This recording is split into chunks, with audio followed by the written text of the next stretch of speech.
I voted for Trump not once, not twice, but 3 times. You see, I work in construction. I work with my hands. He told us he'd look out for blue-collar workers. So I made my first ever political donation to Trump, and I donated to him many times throughout his presidency. But then I started to see Trump's tariff policy in action. Costs for construction workers like me were starting to soar. I realized Trump wasn't for me. He was for lining his own pockets. Now, I'm not left-wing, period. But I believe our leaders should bring out the best in us, not the worst. That's why I'm voting for Kamala Harris. She's tough. She's going to tackle inflation. Trump will make it worse. I'm voting for Kamala Harris because she'll make us proud to be American again.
I wasn't just a Trump supporter.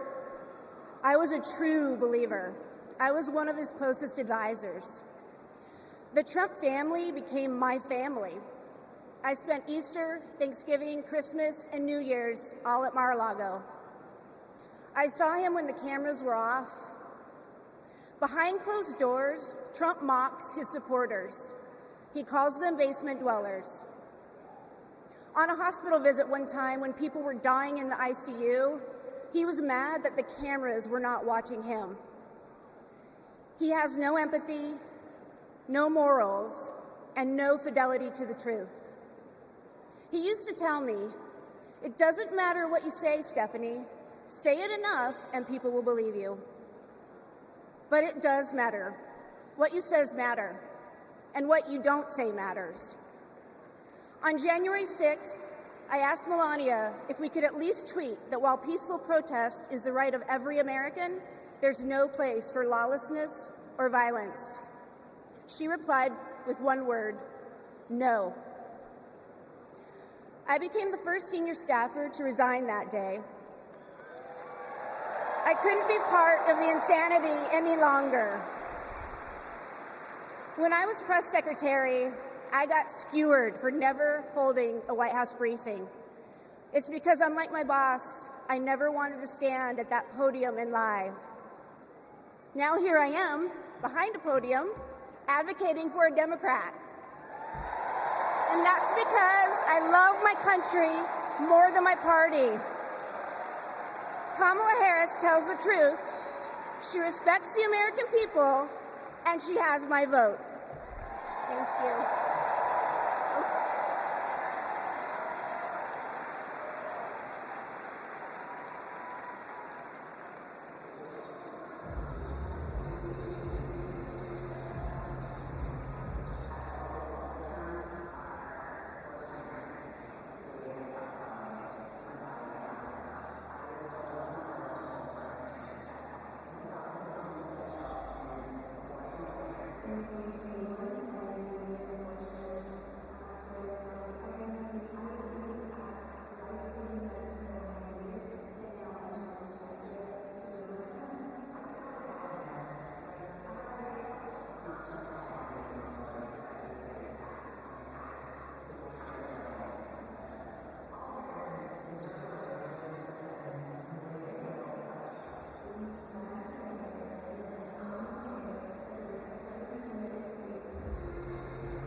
What calls me here tonight is hope.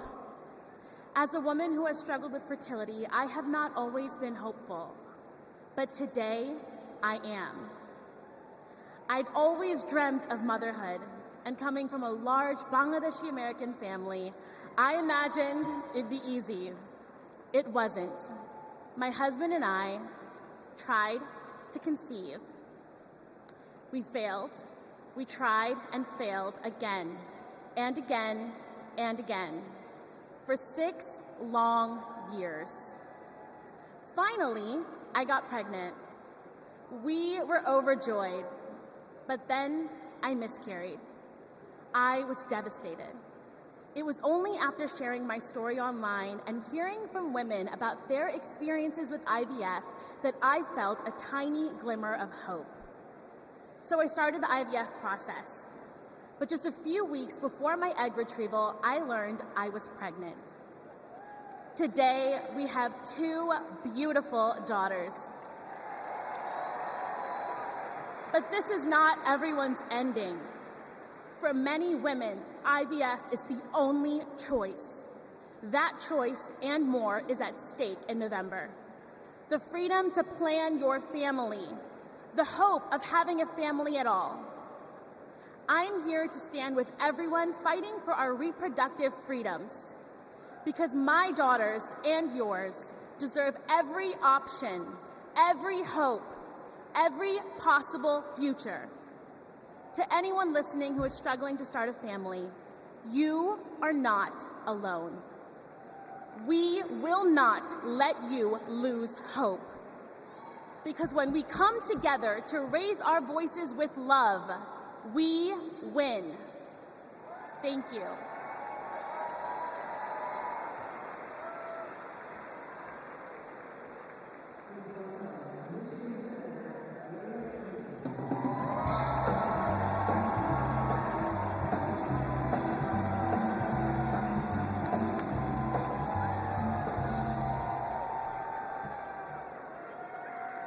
In Michigan, we believe we have to build an economy that grows the middle class. And we know that when unions succeed, all workers win. I was raised in a union household. My father was a teacher, and my mother a nurse's aide. And they gave me and my sisters what every parent wants to provide for their children, an opportunity to pursue their dreams. I went to public school, I worked odd jobs, became an Eagle Scout. And Kamala Harris and Tim Walz grew up just like me. And I know they will fight for all of us. They will make it easier to raise our families and to retire with dignity. Just look at the record. As Vice President, Kamala Harris helped pass legislation that finally allowed Medicare to negotiate and lower the cost of prescription drugs. She brought manufacturing jobs back to the United States of America. And as governor, Tim Walz signed the largest infrastructure investment in Minnesota history.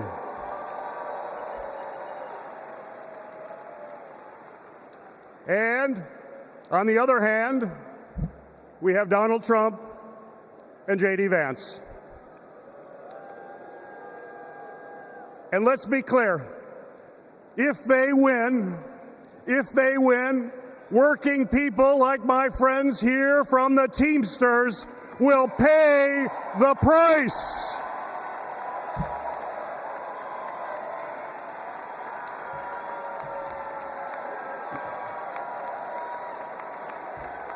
Their Project 2025 agenda is the same old, gut overtime pay, cut health care programs, and give billions in tax breaks to billionaires.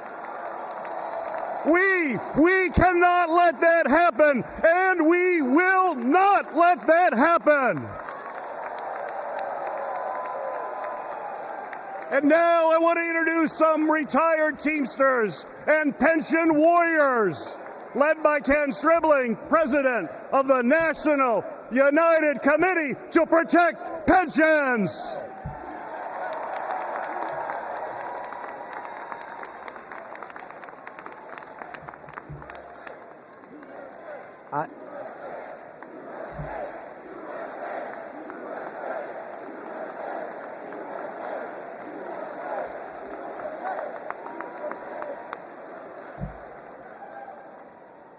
I am Kenneth Stribling, a proud retired Teamster from Local 200 in Milwaukee, Wisconsin.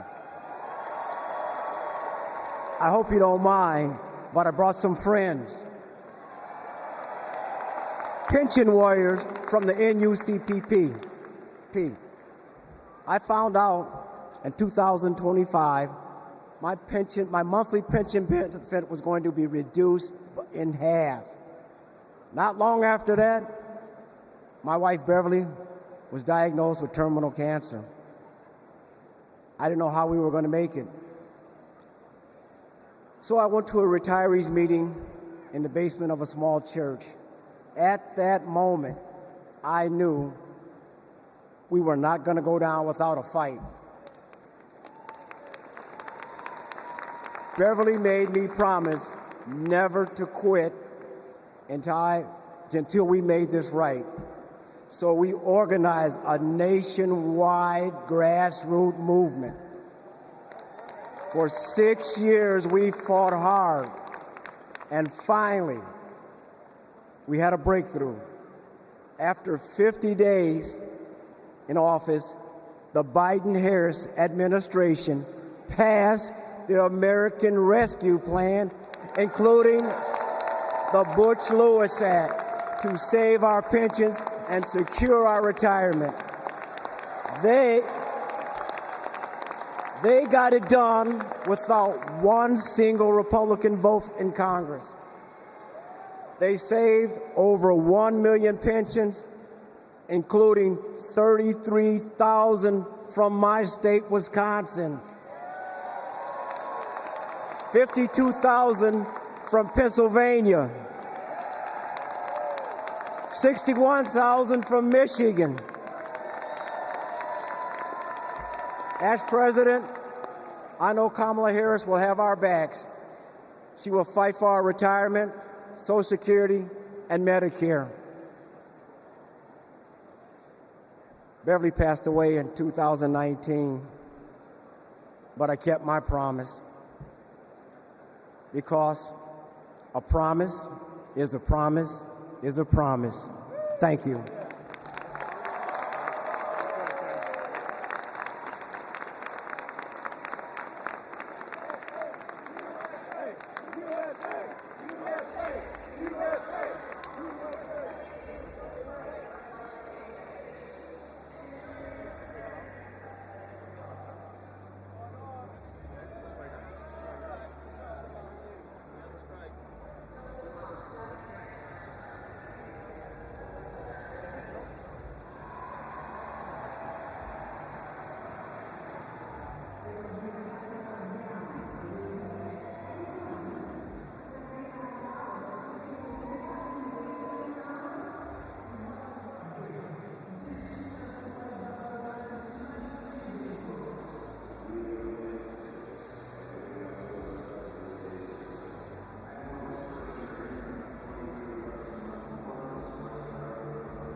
Let's have another hand for our brothers and sisters from Teamsters and all of our brothers and sisters from the unions across America who are rebuilding it, brick by brick. I mean, after that, what do you talk about? Kamala Harris wants to throw a little bit of dirt. So here we go.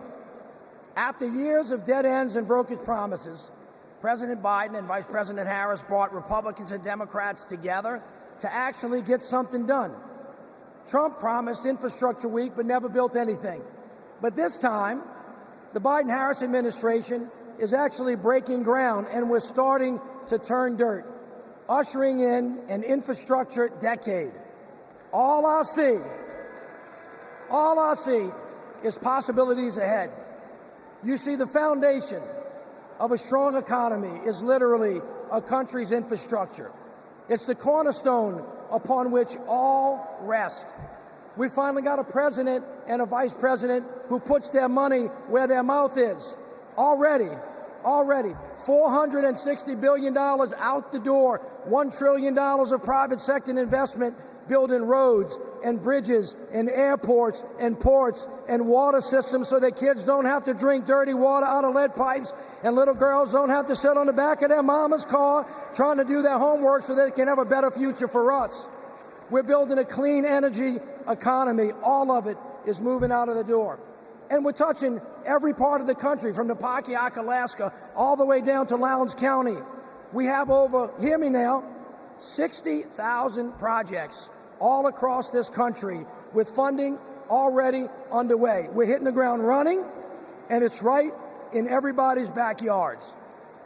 2 years ago, after President Biden and Vice President Harris passed the biggest infrastructure investment since President Eisenhower, he called on me and others to help carry out that vision as we rebuild America. As a senior advisor to the president, we pushed out funding for the roads and the bridges. We're literally building bridges to the future. High-speed internet and the clean energy economy. With these projects, we're ushering in a brighter future, a future in which everyone has clean air to breathe, everyone has clean water to drink, a future in which everyone has the opportunity to build generational wealth, a future in which the most vulnerable communities aren't forced to bear the brunt of progress. And we have made historic progress towards that vision. Let's take a look with what progress is being made in communities across the country with products that are being made right here in the USA.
All right, everybody, what a way to start. But you ain't seen nothing yet. We got a great night planned, and it all starts off, all of you get to participate in this, in the roll call. It starts off with something unlike anything you've ever seen. So look, stick around.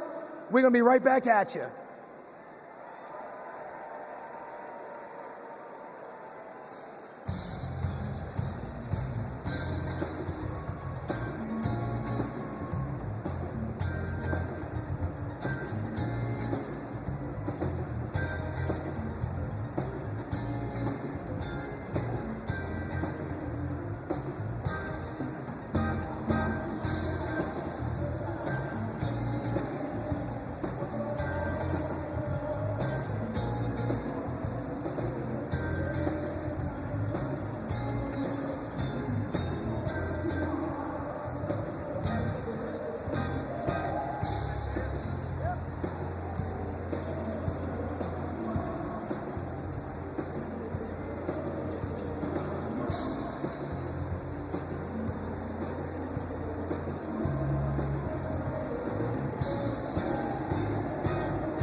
still see it okay, right?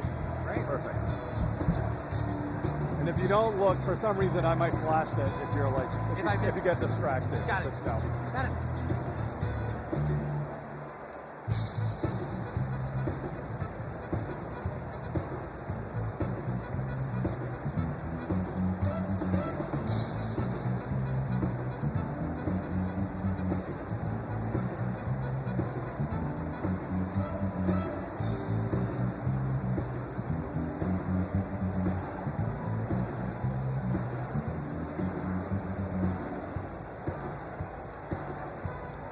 How's that?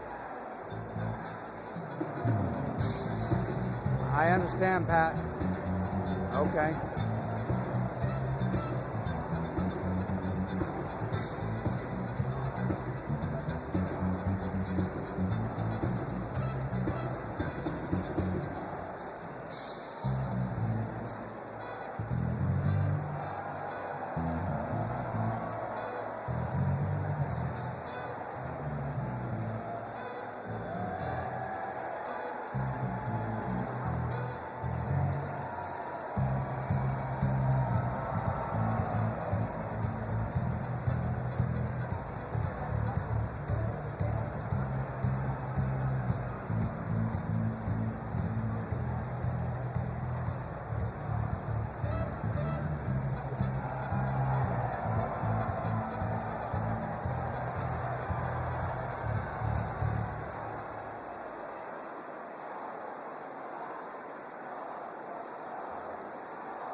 Well, good evening, delegates. My name is Jason Ray, and I'm honored to serve as the secretary of both the Democratic National Committee and the Democratic National Convention. I remember watching my very first convention on television when I was just 10 years old. It was the 1996 convention right here at the United Center. Now, nearly 3 decades later, I could not be more thrilled to join you in making history as we nominate Vice President Kamala Harris.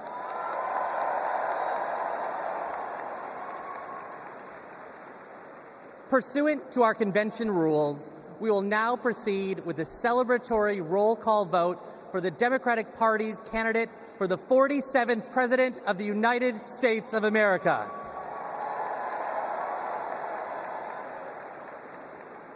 As a reminder, our nomination was made official on August 6th upon the certification of the virtual roll call. This roll call will reflect those results. The chair of each delegation or their designee will report its delegation's voting results for the presidential nomination. Pursuant to the rules, the roll call will follow the alphabetical order of the states, with the District of Columbia and Puerto Rico, the territories, and Democrats abroad treated as states for the purposes of the alphabetical roll call. Delegates, are you ready? Let me hear you.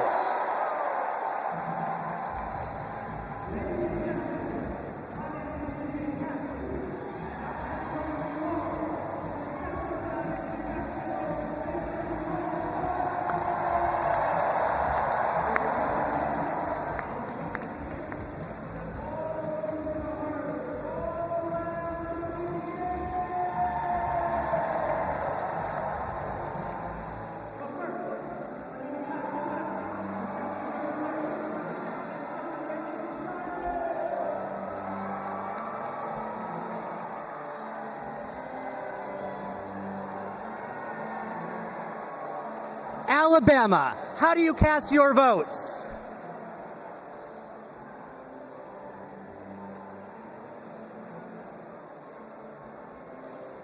Alabama passes. Delaware, how do you cast your votes?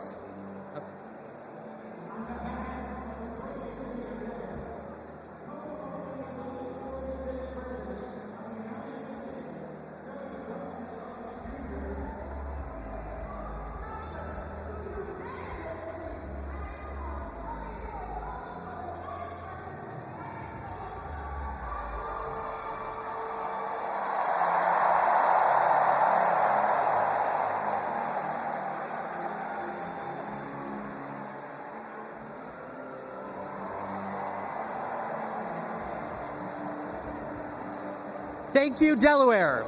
Alabama, how do you cast your votes?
Alaska, how do you cast your votes?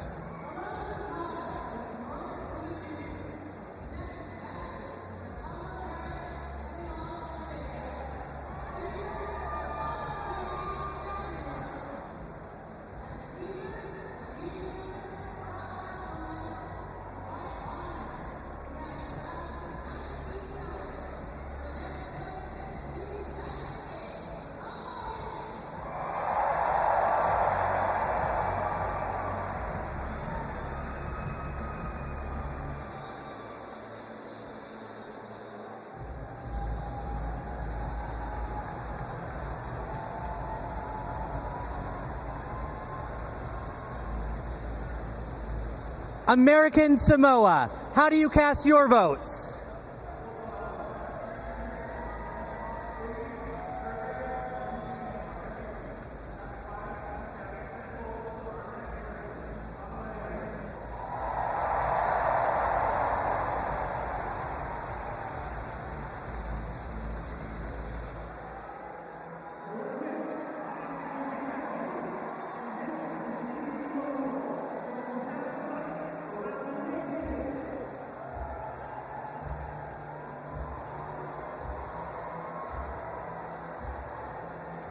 Arizona, how do you cast your votes?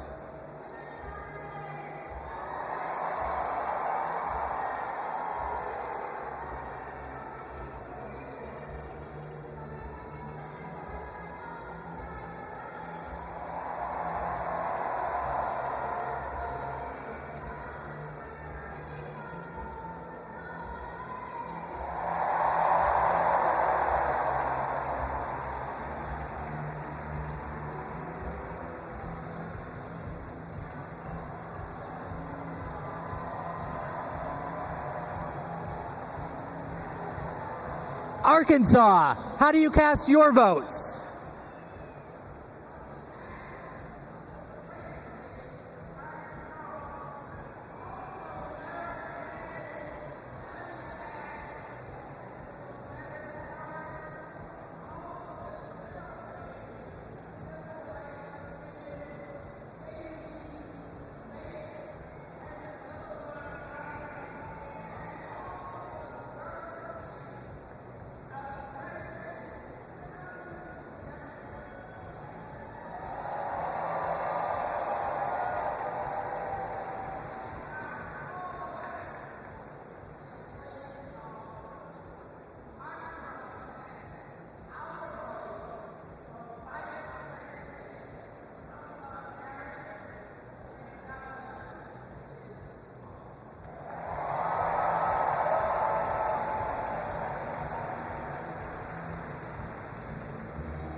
California, how do you cast your votes?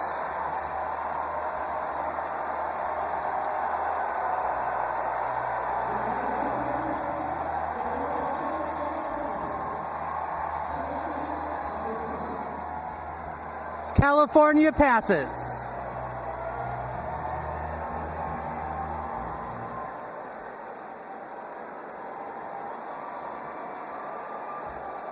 Colorado, how do you cast your votes?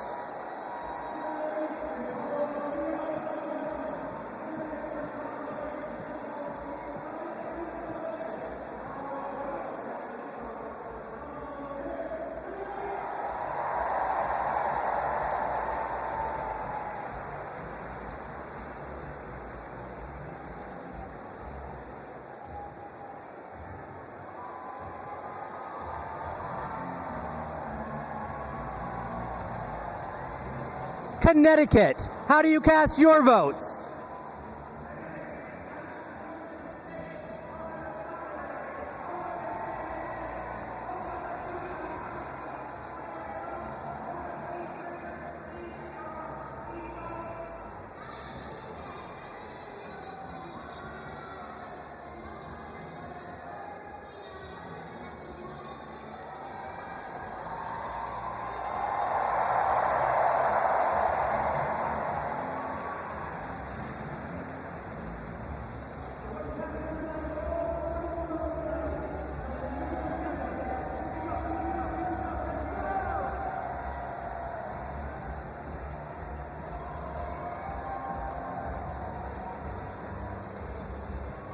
Democrats abroad, how do you cast your votes?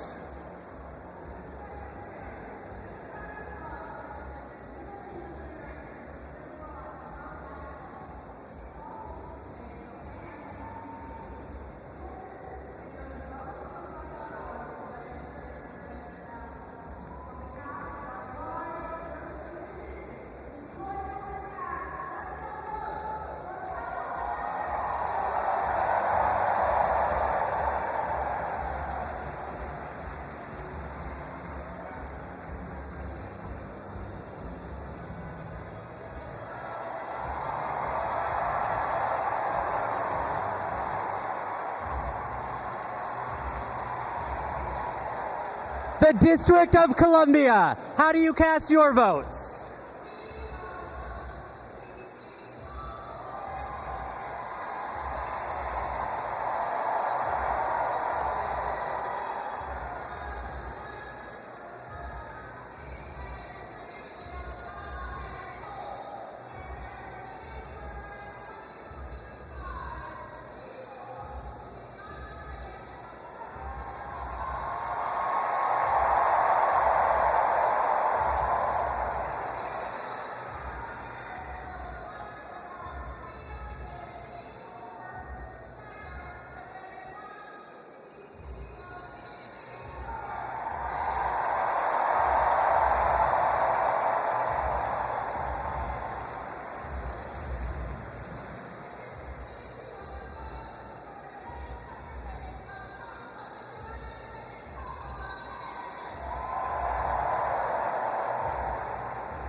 Florida, how do you cast your votes?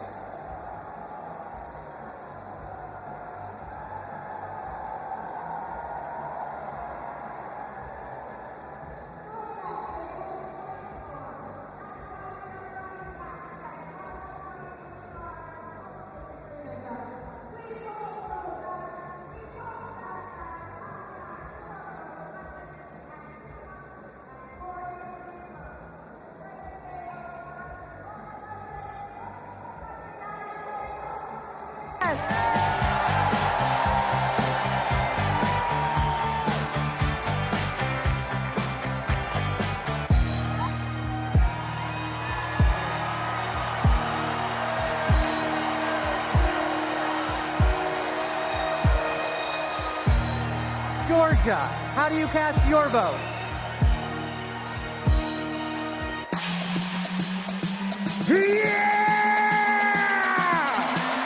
Ladies and gentlemen, we are here tonight to officially nominate Kamala Harris for president. Another round of shots. DNC, turn out for what?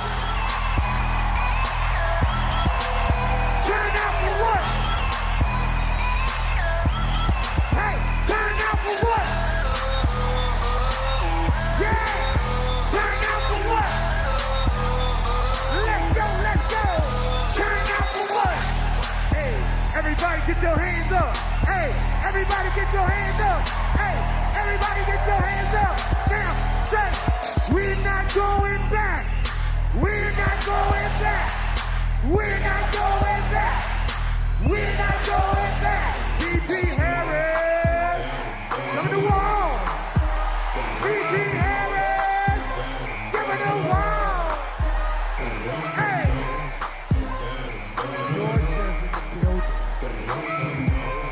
Mr. Secretary, the South got something to say. I'm Congresswoman Akima Williams, chairwoman of the Democratic Party of Georgia. Georgia, the home of President Jimmy Carter, the cradle of the civil rights movement, where we fight for our freedom. Extremists in Georgia are trying to silence our voices by kicking Georgians off of the rolls and making it harder to vote. But y'all, when we send Kamala Harris to the White House, she'll fight for our freedom to vote, our reproductive freedoms, and our freedom to thrive. In the spirit of good trouble, Georgia cast 123 votes for the next president of the United States, Kamala Harris.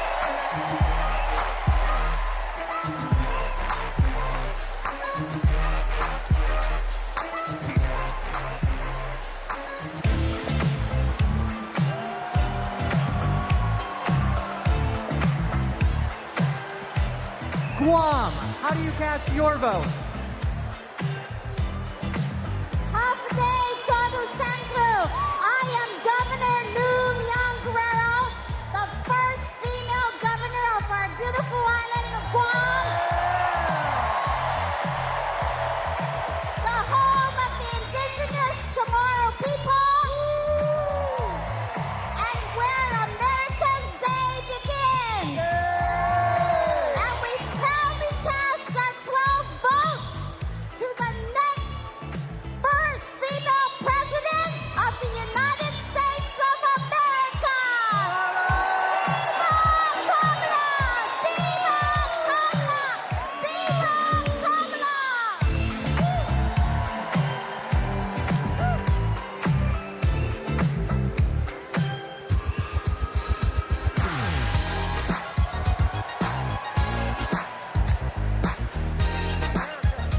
Aloha, Hawaii, how do you cast your vote?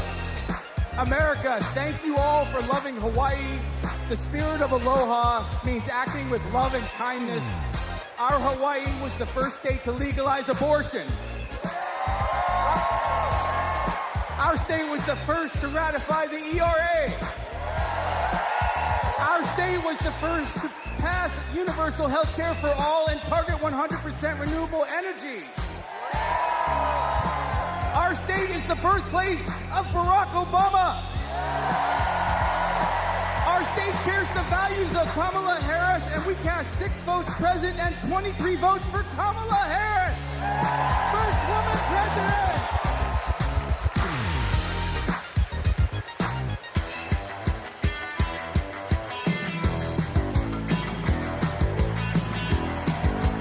Idaho, how do you cast your vote? Republicans ripped away our reproductive freedoms. The Idaho Democrats are mounting our comeback. For the first time in decades, we're running in every legislative district. We are not going back. Idaho cast 27 votes for Kamala Harris.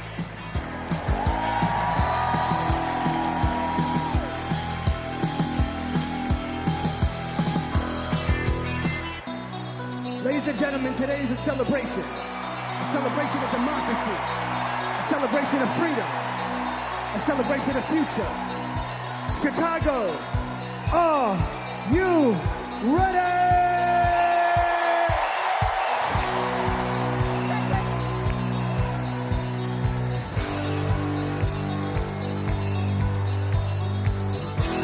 Our convention host, Illinois, how do you cast your vote? Secretary, Illinois Democrats are doing the work to win in November, and I am proud to introduce my partner in the fight, my governor, J.B. Pritzker!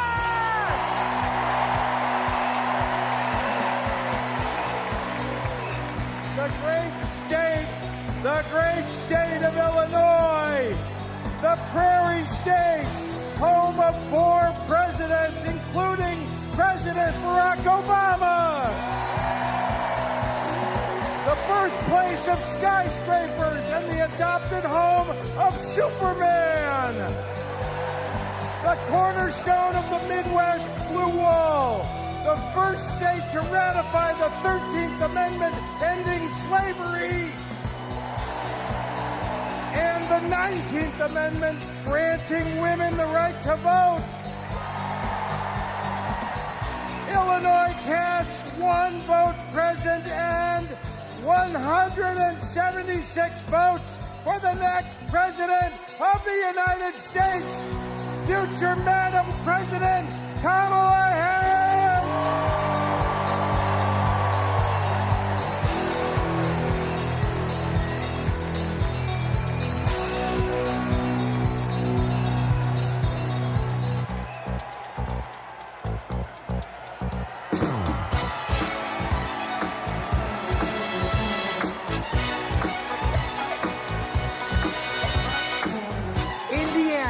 How do you cast your vote?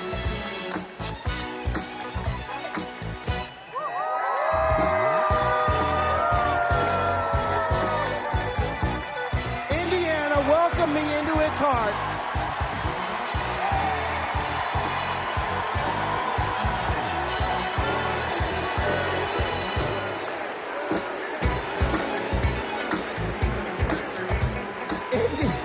Indiana welcomed me into its heart as soon as I married Christine Harrell from Rolling Prairie. And that's before I lived in Hawkins or played the littlest player with the biggest heart at the University of Notre Dame, Rudy.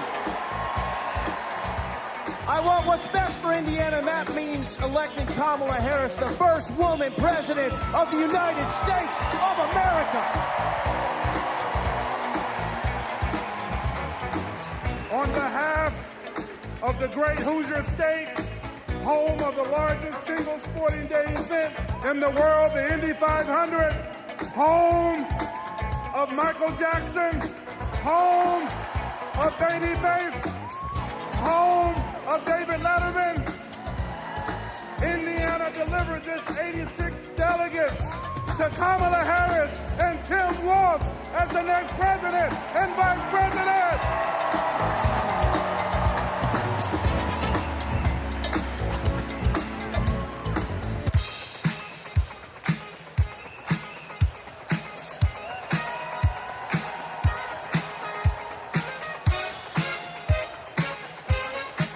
Iowa, how do you cast your vote? Thank you, Mr. Secretary. The tall corn state of Iowa, the state that launched Barack Obama on his way to the presidency, the state that put education on its state quarter, and the state that feeds and fuels the world, casts 1 vote absent and 45 votes for the next president of the United States of America, Kamala Harris.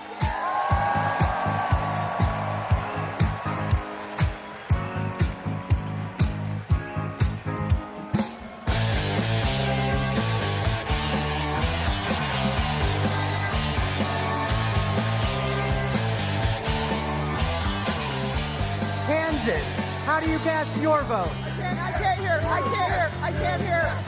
I can't hear.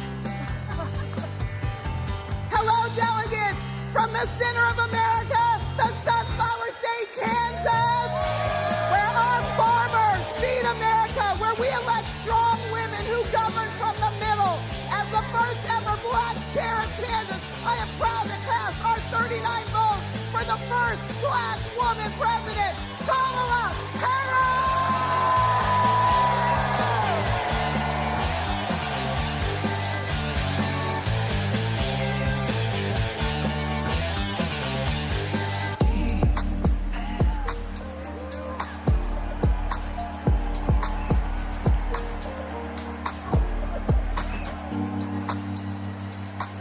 The Commonwealth of Kentucky, how do you cast your vote? Since 2021, The Biden-Harris administration has shown up for the Commonwealth of Kentucky, and today we're showing up for Vice President Harris. With this administration, we've broken every record for private sector investment, exports, tourism, wages, and new jobs. Together, we're building the 2 largest battery plants on planet Earth, and we opened the cleanest, greenest recycled paper mill the world has ever seen. We are proud to cast 56 votes for the next president of the United States, Kamala Harris.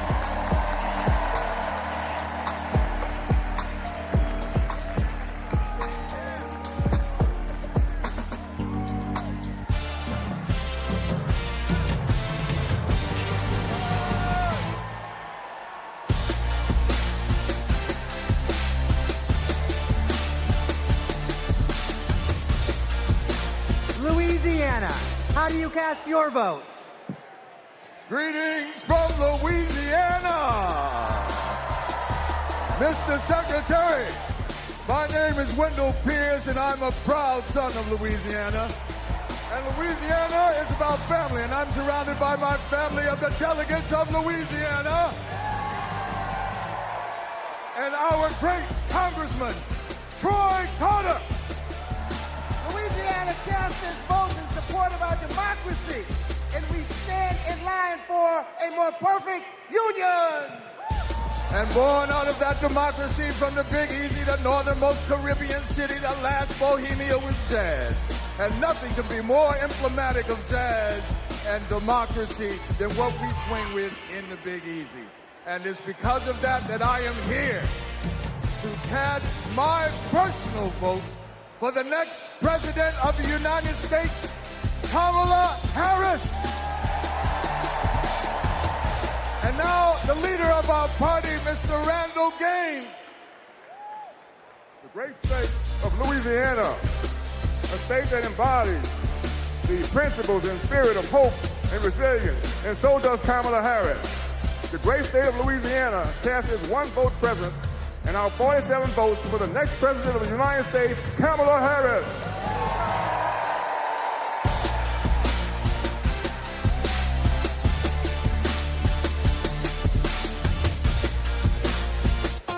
Ladies and gentlemen, we're halfway there.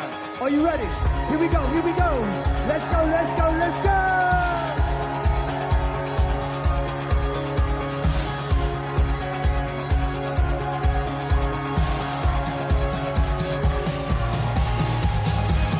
Next up is Maine. Maine, how do you cast your vote? Mr. Chair, great state of Maine, home of environmental climate activists and champions like Edmund S. Muskie and George Mitchell. Happy birthday today, George. The state where the sun rises first on the nation over our bold and rocky coast, bringing with it today a new day for the brave and open-hearted people of this country. We have improved lives, restored rights, and preserved our environment in Maine for future generations. Maine leads, and as Maine goes, so will go the nation.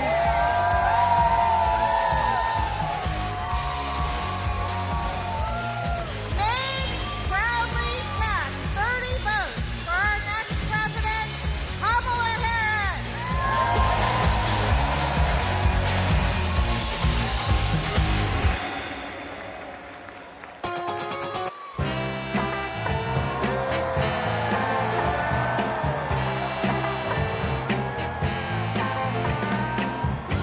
Maryland, how do you cast your vote? We are Maryland!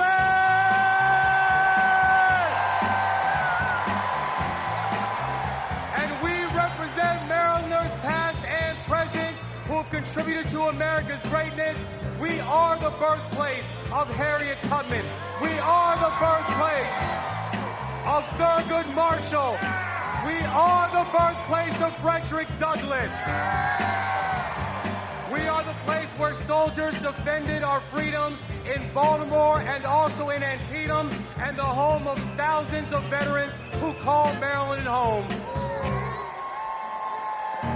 And this community of patriots is proud to cast our votes for the next president of the United States, Kamala Harris.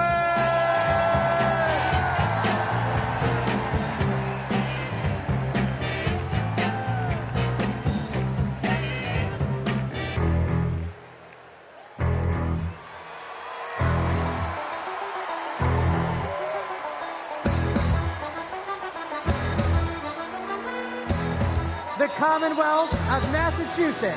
How do you cast your vote? Mr. Secretary, the people of Massachusetts know something about making history. The first Thanksgiving in Plymouth, the first public school, the first public library where we don't ban books. Health care for all, and the first shots fired in our revolution. And we are proud, as the Commonwealth of Massachusetts, to make history once again. Mr. Secretary, Massachusetts counts 116 votes, all of our votes, for Kamala D. Harris for the office of President of the United States.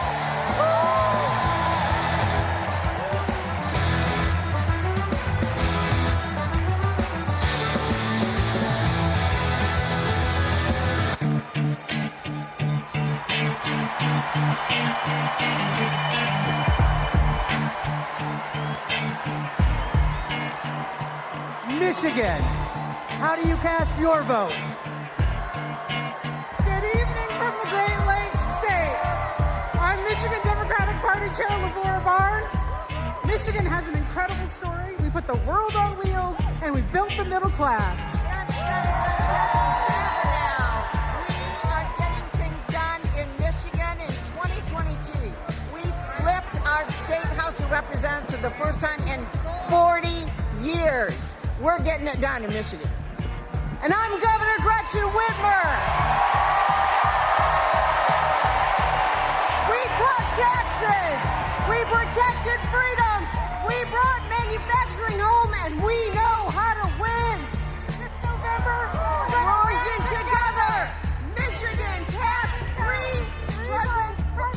for 125 votes for our next president, Kamala Harris.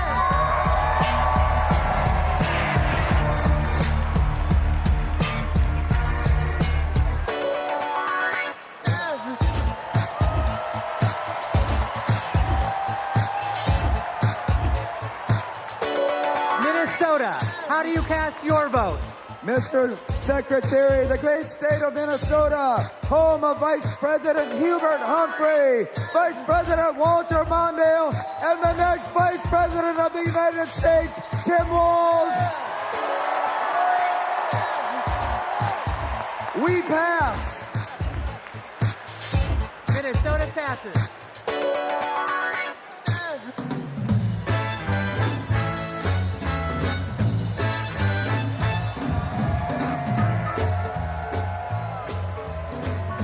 Mississippi, how do you cast your vote? Mr. Secretary, I'm State Chair Shaq Taylor from the home of magnolias and mockingbirds, from the great state of Mississippi, from the Red Clay Hills to the Mississippi River. To our Gulf Coast, we're proud of our heroes such as Fannie Lou Hamer and our special guest, Mr. January 6th, the Honorable Benny T. Thompson. With great joy, Mississippi delivers 40 votes for our future president, Miss Kamala Harris.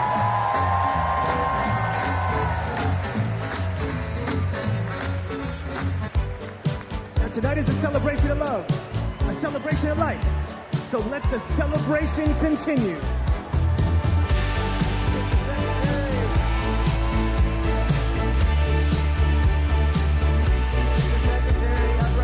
Missouri, how do you cast your vote?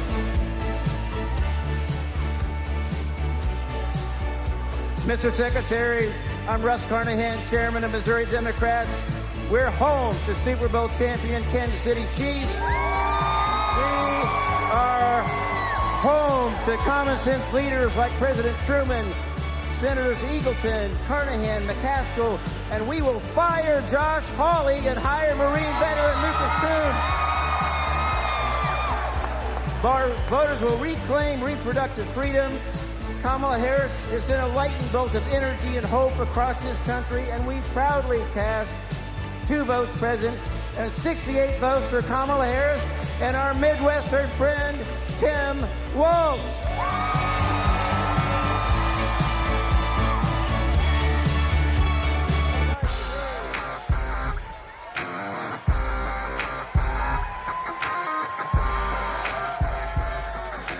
Montana, how do you cast your vote?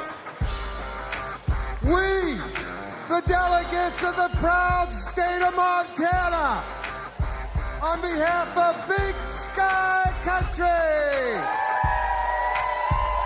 the last best place in these United States, I'm grateful for the beauty of our land and determined to protect it for future generations. We who sent the first woman to Congress proudly cast our 24 delegate votes to send the first woman to the White House, Kamala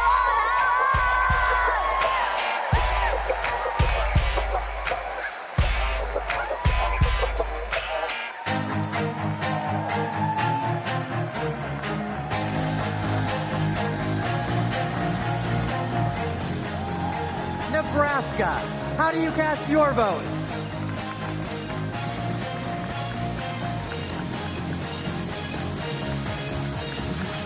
Nebraska, home of 4 tribal nations today, and icons Malcolm X, Standing Bear, and Willa Cather, and our homegrown homeboy, Tim Walz. And the quality of life capital of the country, Lincoln, capital of Husker Nation, where the Biden-Harris team and unions are rebuilding the heartland. In Omaha, now affectionately known as Kamaha, but we will protect the blue dot. We are ready for it. Nebraska proudly casts our 34 votes for Kamala Harris and Coach Tim Walz.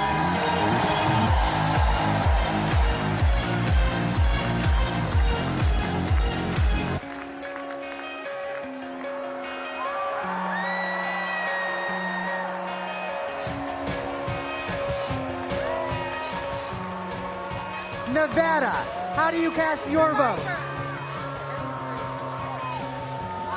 As a survivor of the largest mass shooting in modern American history, I'm voting for Kamala Harris because America is done running from gun violence. No more pretending books are more dangerous to second graders than assault rifles. No more stolen lives. No more silent streams. No more shattered families. As Vice President, she helped pass the nation's first significant gun safety law in 30 years. Nevada is the battle-born state, and Kamala Harris was born for this battle! Now our chair, Danielle Monroe-Moreno. Nevada is the most diverse battleground state in the country, home of the late, great Senator Harry Reid, the only Latina ever to serve in the U.S. Senate, Catherine Cortez Masto, and we are the first and only women-majority state legislature. As Nevada's first black woman chair, I proudly deliver the Silver State's 48 votes for the next president of the United States of America, Kamala Harris.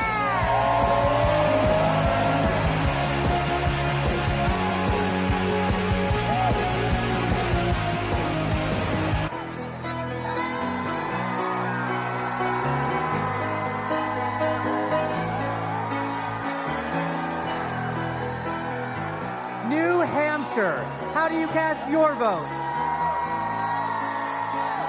Good evening. My name is Joanne Dowdell from the great state home of the nation's first primary, New Hampshire, where we stand granite strong. We are so proud of the many women throughout our state committed to building a future of opportunity and trailblazing the way for all of us. And now it is my pleasure to introduce our youngest delegate,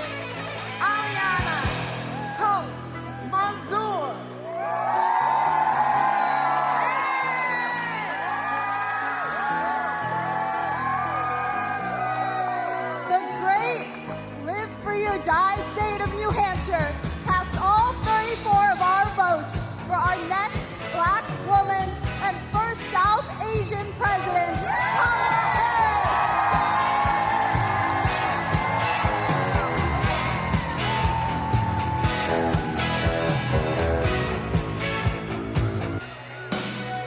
Today we come together as one nation, under one groove. Nothing can stop us now. So no matter who you are, no matter where you are, represent your state with pride as we unite for the future.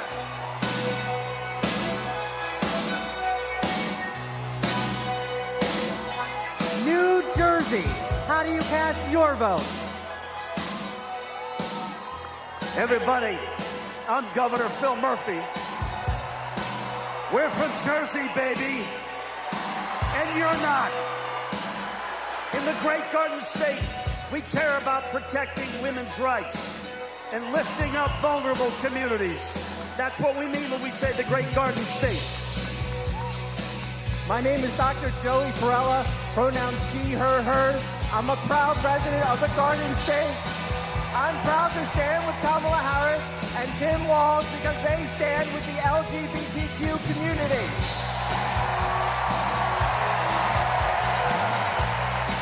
It's time to turn the page on Trump. Thank you. I'm Leroy Jones, the chairman of the New Jersey State Committee, the home of the late, great Whitney Houston. And New Jersey and these amazing delegates cast 2 votes present and 142 votes for Kamala Harris, President of the United States of America. When we fight, we win. When we fight, we win. When we fight, we win.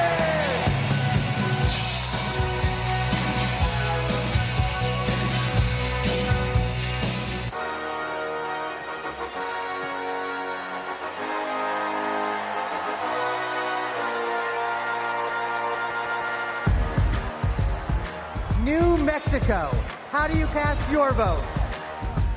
Buenas noches!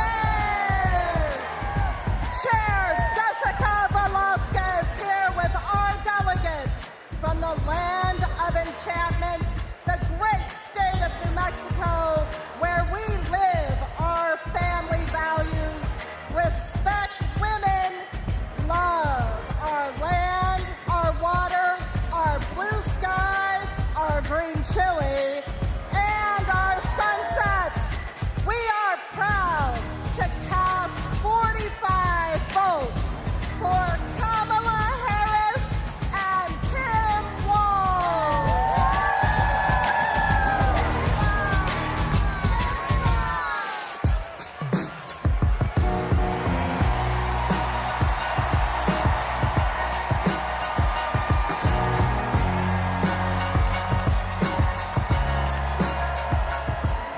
New York, how do you cast your vote?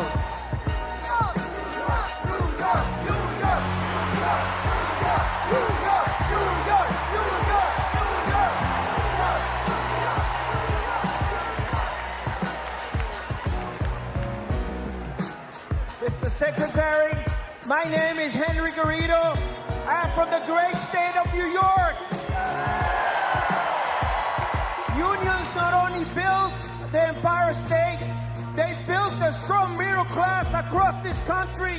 That is why I'm so proud to introduce the governor of the greatest labor state of the country, Governor Kathy Hochul.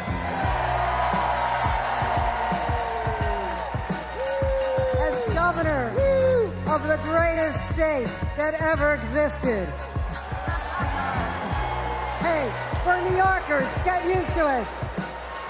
From Seneca Falls, the birthplace of the women's rights movement, to Stonewall, the birthplace of the LGBTQ movement, to Stone King Mountain, the birthplace of the environmental justice movement, and the birthplace of the labor movement. We are also not just the birthplace of great progressive movements, we are the birthplace of Shirley Chisholm. We are the birthplace We are the birthplace of Geraldine Ferraro. And we are the home of Hillary Clinton. And that's why, as the first woman governor of New York, I am so proud to cast 298 votes to make Kamala Harris the first female president of the United States of America.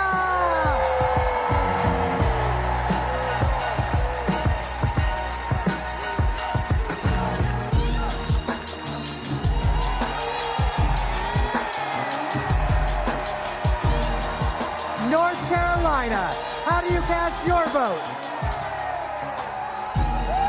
My name is Anderson Clayton. I have the honor of serving as the youngest state party chair in this country. And North Carolina is the home of folks like Anthony Hamilton. Yeah, Governor Jim Hunt, Dr. Reverend William Barber, Nina Simone. We represent a new South. And we are proud to be that again this year by electing Josh Stein, Allison Riggs, Wesley Harris, Anita Earl, and everyone else that's on our ballot this year. We are going to make sure that we put Democrats on the ballot and in people's hearts and minds.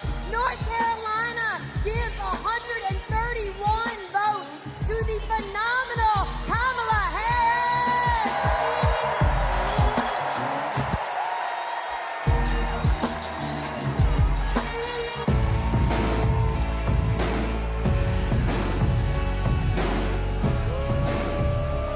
North Dakota, how do you cast your vote? Mr. Secretary, the Democrats of North Dakota, the Peace Garden State, are proud to cast our 17 votes for Vice President Kamala Harris and the best neighbor you could ever hope to have, Governor Tim Walz, for President and Vice President of the United States of America. Let's go!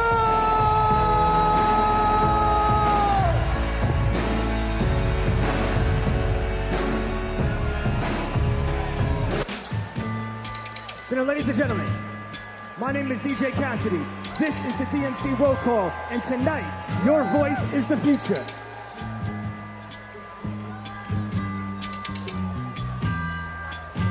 Northern Mariana Islands, how do you cast your vote?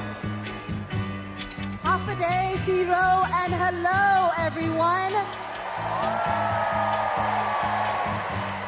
We are the Northern Mariana Islands, where our customs, our culture, our land, and our oceans breathe life into our people. The earth is not red or blue. The earth is sick, and we must protect it. Home to some of the living legends in celestial navigation and to some of the friendliest people in the Pacific. We are the blue waves of the Pacific, and we are proud to cast all 11 votes for our MVP, Kamala Harris. Viva Marianas! Viva Harris Home!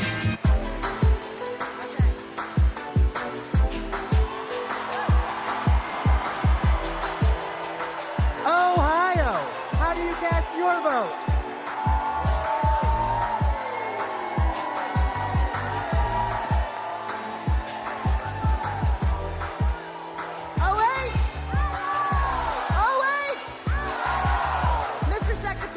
Ohioans know how to make history.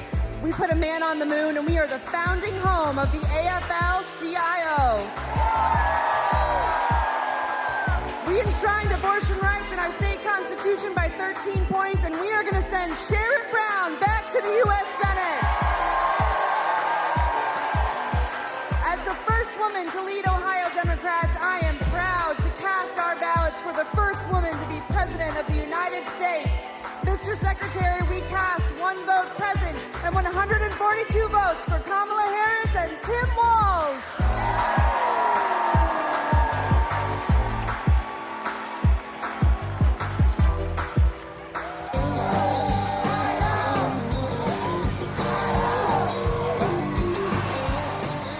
Oklahoma, how do you cast your vote? Hello from Oklahoma, where we fight for the future for all Oklahomans can be proud of. a future where working families thrive. Our diversity is our strength. And our values like freedom, equality, and opportunity puts us ahead and makes Oklahoma proud. We cast our 36 votes for Kamala Harris and Tim Walz.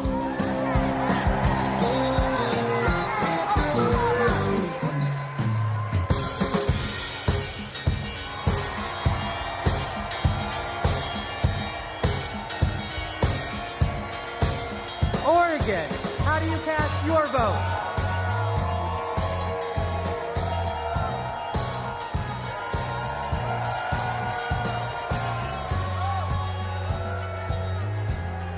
From the first state in the nation to hold a presidential election with all mail-in voting, Oregon is proud to protect voting rights in America.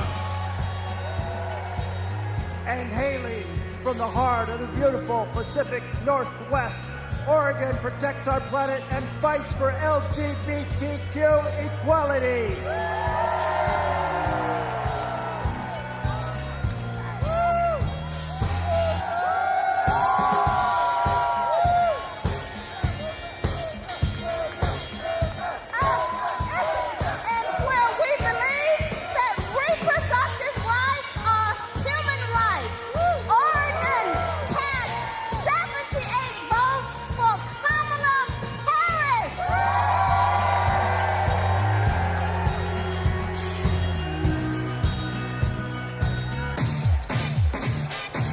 Party people in the place to be. We're now passing the mic at the DNC. It goes 1, 2, 3, let's go!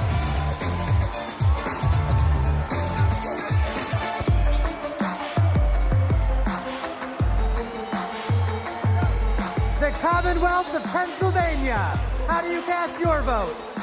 Let's go, Pennsylvania, let's go! My name is Mayor DeJuan Walker from the great city of Aliquippa, Beaver County. My city is a city of legends, the only high school in America with 3 Hall of Famers. I took this seat in 2009 when my sister was murdered. I wanted to do better. 15 years she's been gone. 12 years this city has been under my watch. I'm grateful for the opportunity to lead my city. I'm grateful for the state of Pennsylvania. God bless everyone in this room. I love this state, thank you. I'm Governor Josh Shapiro. The proud governor of the Commonwealth of Pennsylvania, the birthplace of democracy, the birthplace of freedom, the greatest Commonwealth of all. And together, Pennsylvania cast 178 votes for the next Madam President of the United States, Kamala Harris, and Vice President Tim Walz.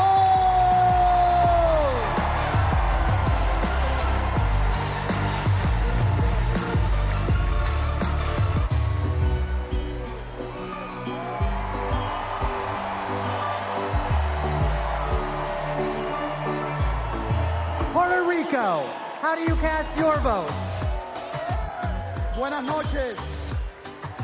Puerto Rico, a U.S. territory known as the Commonwealth of Puerto Rico, and the next state of the United States, has its 60 votes para la primera mujer afroamericana de ascendencia asiática y caribeña que será presidenta de los Estados Unidos, Kamala Harris. ¡Viva Kamala!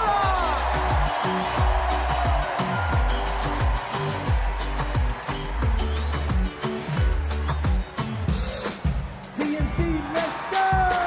Roll call, keep it coming now. Roll call, keep it coming now. Roll call, keep it coming now. 1, 2, 1, 2, 3, let's go!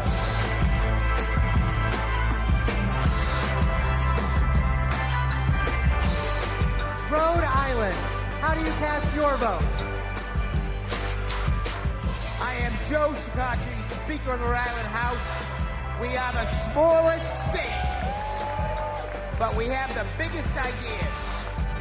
home to the nation's first wind farm and a historic act on climate, we continue leading the way on sustainability and housing. The deep blue ocean state is proud to cast one vote present and 34 ballots for the next president of the United States, Kamala Harris.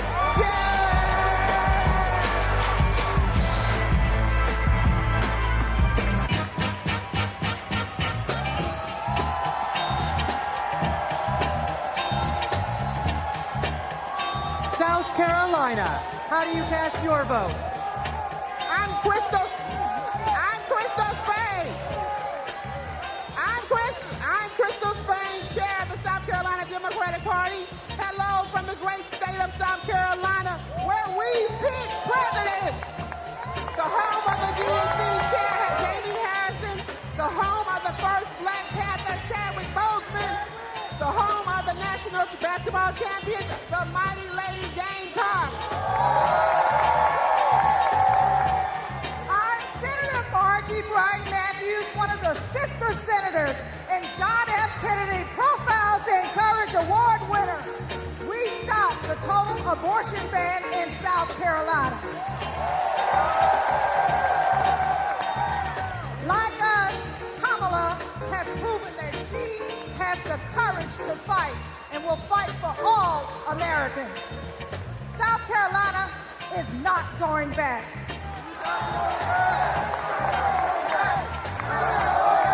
We're going forward on reproductive rights. We're going forward on voting rights. We're going forward against hate crimes.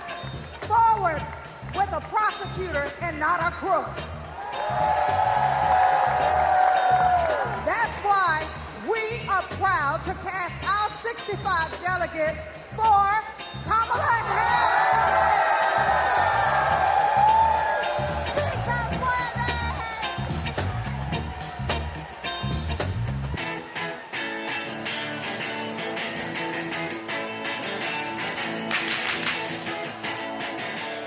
South Dakota, how do you cast your vote?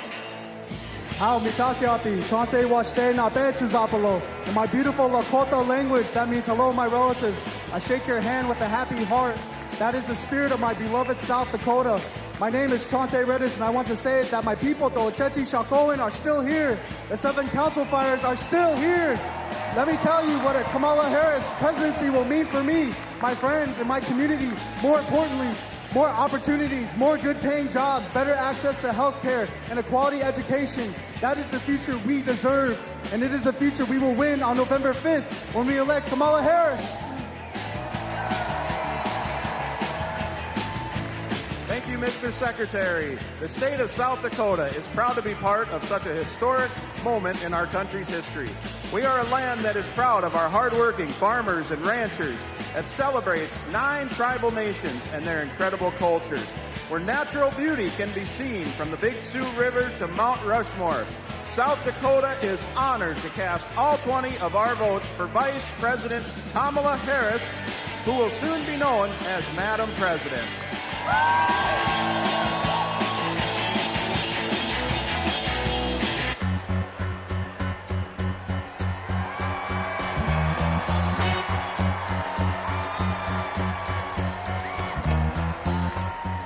Tennessee, how do you cast your vote? Mr. Secretary, the great state of Tennessee, birthplace of rock and roll, hometown to the blues, the home of 7 HBCUs, and the state that gave women the right to vote. From the bluffs of Memphis to the peaks of Mountain City, the movement for justice, rooted in love in Tennessee, is still strong. It is a movement where kids are free from gun violence, a movement where women have the right to choose, a movement where working people get access to economic opportunity, a movement where those who have been pushed to the periphery are brought to the center, a movement where those who have been pushed down are lifted up. It is alive in Tennessee because we believe that justice will roll down like waters and righteousness like an ever-flowing stream, which is why we are so proud to have been the first state in the union to have pledged all of our delegates to Kamala D. Harris. We cast 72 votes for the first woman and next president of the United States, Kamala D. Harris.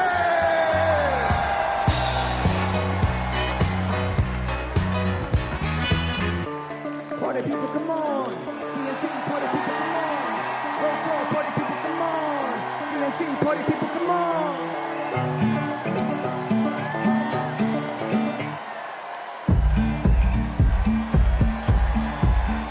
Texas, how do you cast your vote?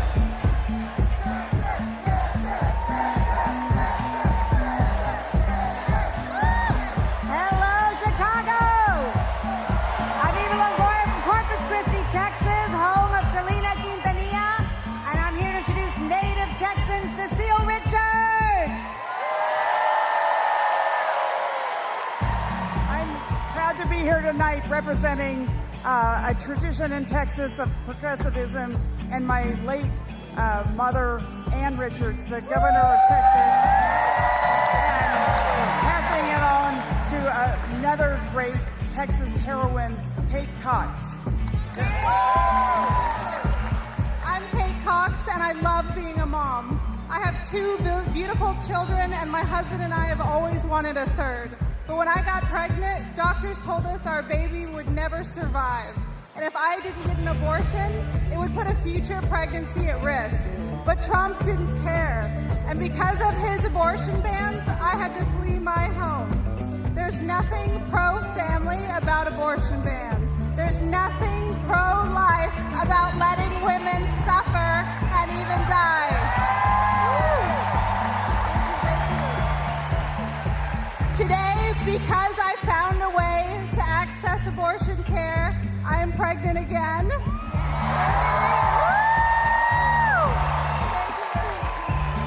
And my baby is due in January, just in time to see Kamala Harris sworn in as President of the United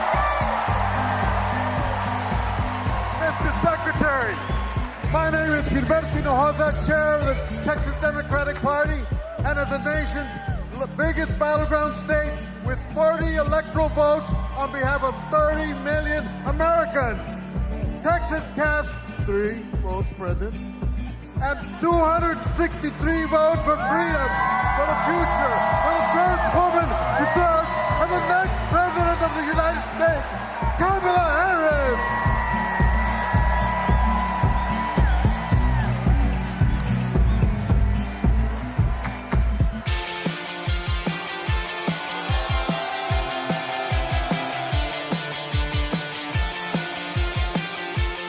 Utah, how do you cast your vote? Utah, home of 8 tribal nations, the crossroads of the West, the Beehive State, the host of the 2034 Winter Olympics, the youngest and fastest growing state in the nation, and the next battleground state.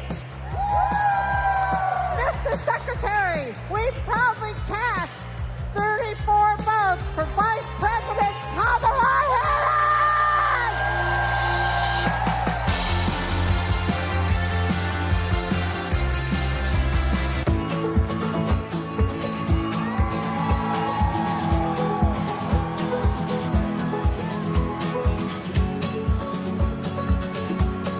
Vermont, how do you cast your vote? Vermont knows the value of public education. We even have a teacher as our congresswoman. And in 1777, we were the first state to place public education in our Constitution. As someone with significant learning disabilities, I know the value of investing in every single child. We are proud to call Vermont home, and we are proud to cast our 24 votes for Kamala Harris because we are not going back.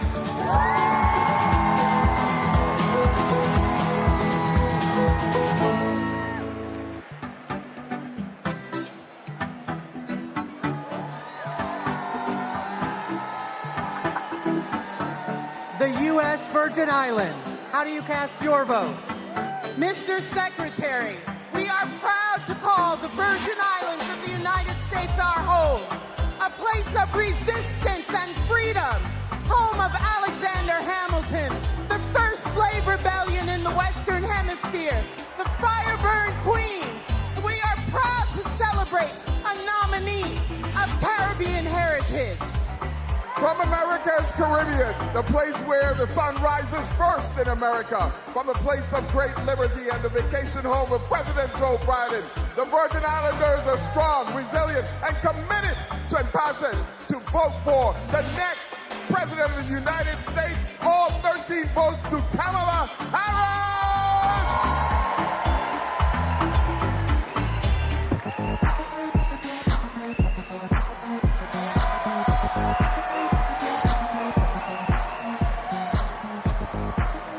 The Commonwealth of Virginia. How do you cast your vote? Mr. Secretary, the Commonwealth of Virginia is proudly represented by Senator Mark Warner and Senator Tim Kaine, majorities in the House of Representatives with 6 hardworking Congress members and majorities in the General Assembly. We also are proud to be represented by 25,000 hardworking, mostly union workers who build freedom by building aircraft carriers and submarines. Senator Warner. Virginia, where this year we're going to return Tim Kaine to the United States Senate. Our Commonwealth of Virginia is proud to cast all 119 votes for the next President, Kamala Harris.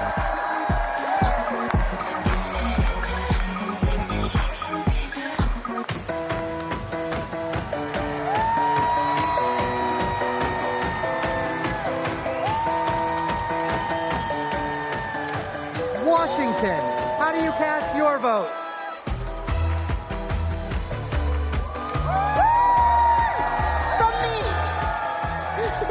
From the amber waves of grain and verdant origins of eastern Washington to the iconic waters of the St. Lucie, Washington stands proud as a part of the Blue Wolves. I, the first South Asian woman leading a state party, am honored to pledge 9 votes present and a lucky 101 votes for Vice President Kamala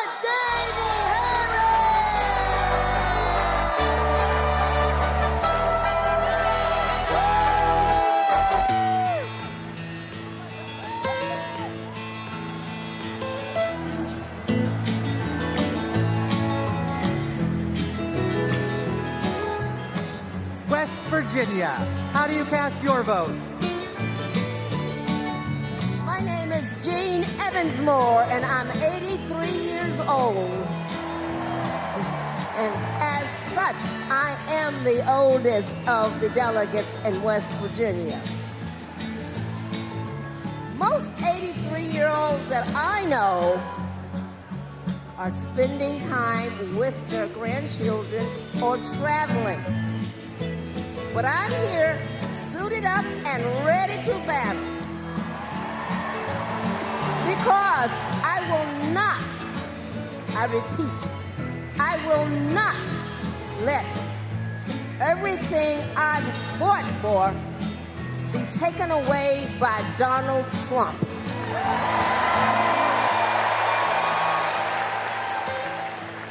My name is Catherine Prather. I am 18 years old, and I am the youngest delegate from West Virginia. I'm suited up and ready for battle because I will not let my freedoms and my future be taken away by Donald Trump.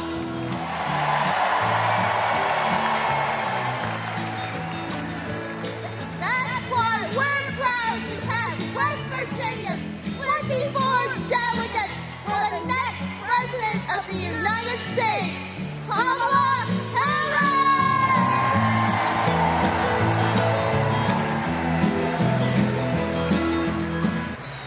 Ladies and gentlemen, my name is DJ Cassidy. Now, are you ready?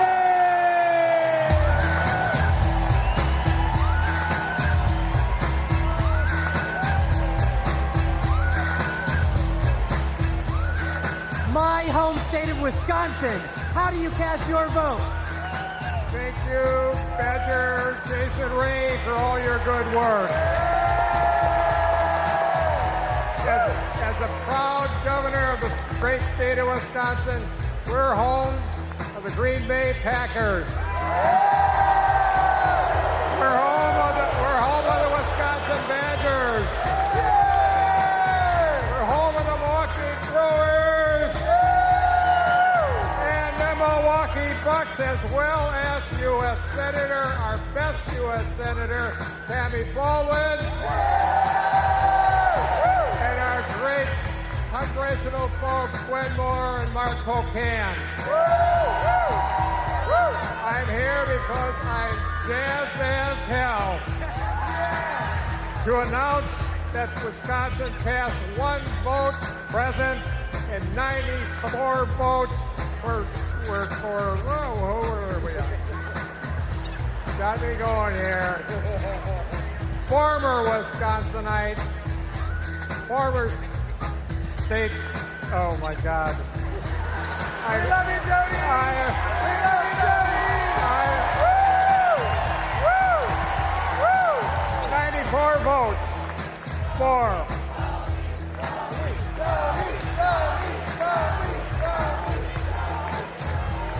I'll get there, Jason, I'll get there. 94 votes for former Wisconsinite, Vice President, and our next President of the United States of America, Kamala Harris.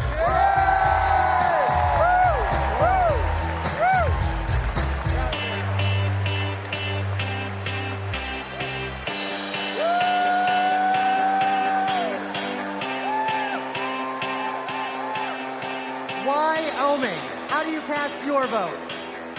Mr. Secretary, delegates, my name's Joe Barbuto, and these folks around me, we are honored to be representing the great state of Wyoming.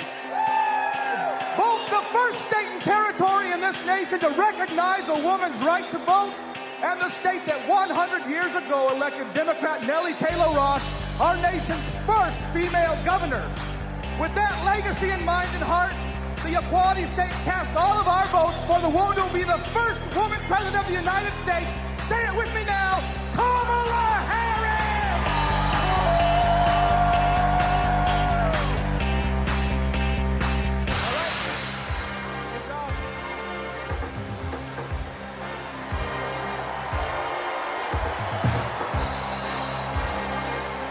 The great state of Minnesota, how do you cast your vote? Hello, Minnesota! My name is Hans Storvik, and Tim Walz was my neighbor, coach, and favorite teacher. We were excited to go to his classroom every day. If you've ever been in high school, you know that can be rare. He opened our eyes to the world. He taught us how to talk about global issues with respect, curiosity, and kindness, even and especially when we disagreed. But he wasn't just a great teacher. He was also a great neighbor and friend. In fact, when he was in the midst of a budget battle as governor of our state, he still found time to attend my brother's funeral. Mr. Walz means the world to my family. He's always been there for us, and that's how I know he'll always be there for you as vice president.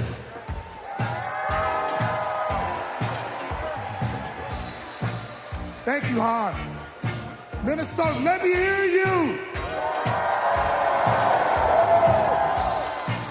There you go. 14 years in the National Football League taught me a lot about leadership. A good leader cannot be selfish. He has to look out for his team. Coach Walsh is unselfish as they come. He has led Minnesota with honesty and integrity. And in November, Minnesota is going to send Tim Walz and Kamala Harris to the White House. Let's go! Klobuchar, the senator from the great state of Minnesota, where nearly everyone votes and purple reigns. And I'm Tina Smith from the great state of Minnesota, the home of the next Vice President of the United States, Tim Walz.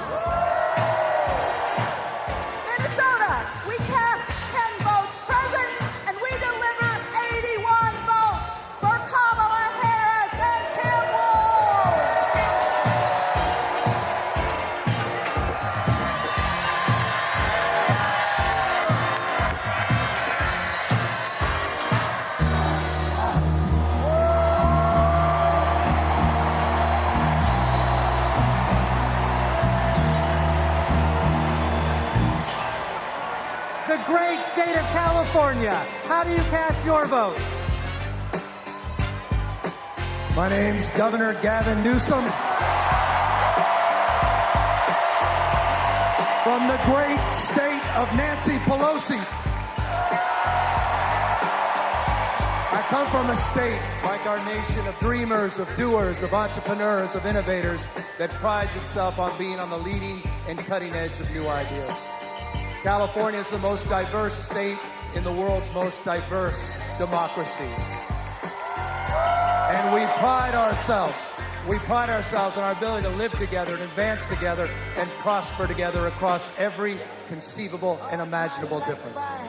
But the thing we pride ourselves most on is that we believe the future happens in California first.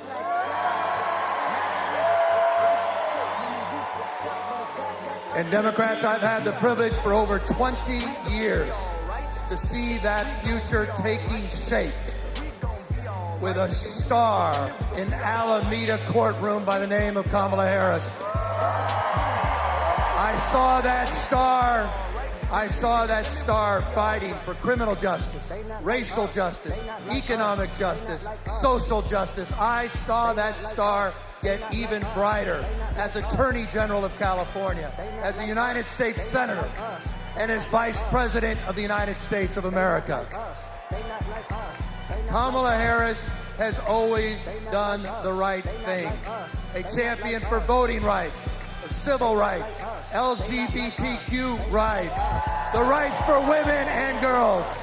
So Democrats and independents, it's time for us to do the right thing, and that is to elect Kamala Harris as the next president of the United States of America.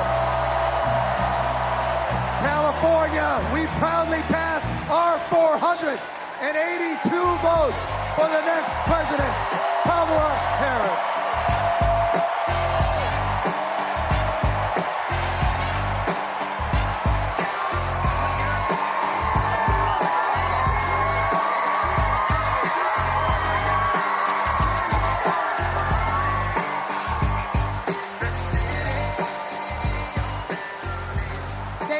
To everyone who participated in our celebratory roll call. Delegates, please know how critical you are to this process, both now and earlier this month when we conducted our virtual roll call. I am thrilled to reaffirm Kamala Harris as the Democratic nominee for President of the United States.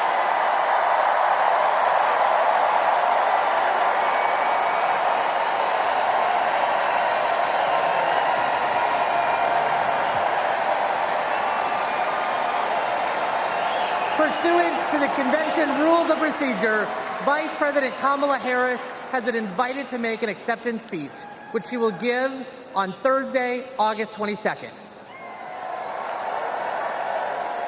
But now, a special surprise. It's my pleasure to introduce our party's official nominee for President of the United States, live from my home state of Wisconsin, Vice President Kamala Harris.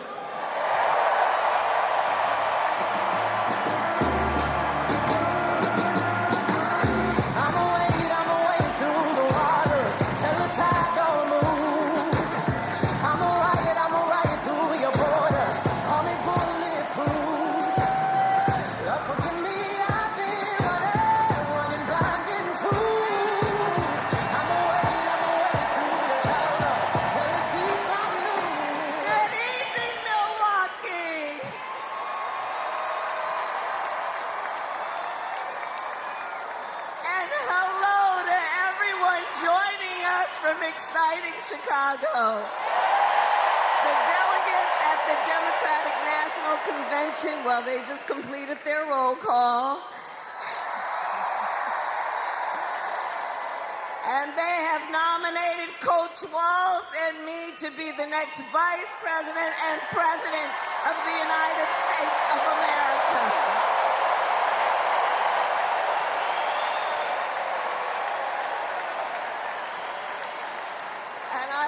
Everyone there and here for believing in what we can do together. We are so honored to be your nominees. This is a people-powered campaign, and together we will chart a new way forward. A future for freedom, opportunity, of optimism and faith. So to everyone in Chicago and across America, thank you. Thank you. Thank you. And you're going to hear from our wonderful second gentleman shortly. I'll see you in 2 days, Chicago.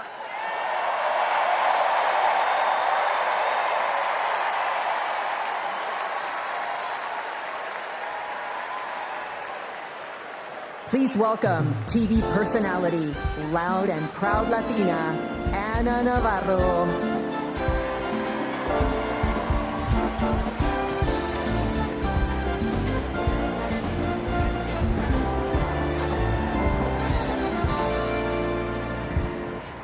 Buenas noches, Chicago. So tell me, are you excited? Wow, what energy, what a moment. I have to tell you, I will never stop being the little refugee girl who came to this country at the age of 8. Thank you for inviting me to be here. Welcome to the second night of the Democratic National Convention. Let me tell you about the Kamala Harris I know. She is legitimately a joyful, optimistic leader. She cares about policy, yes, but she also cares about people and how that policy affects real people, not just the members of Mar-a-Lago. And you know what else? Kamala Harris, she likes dogs. And my dog, Cha-Cha, likes her. Dogs are good judges of character. So are cats. We cannot elect a president who does not like dogs or hangs around with people who shoot them. Now, let's be serious.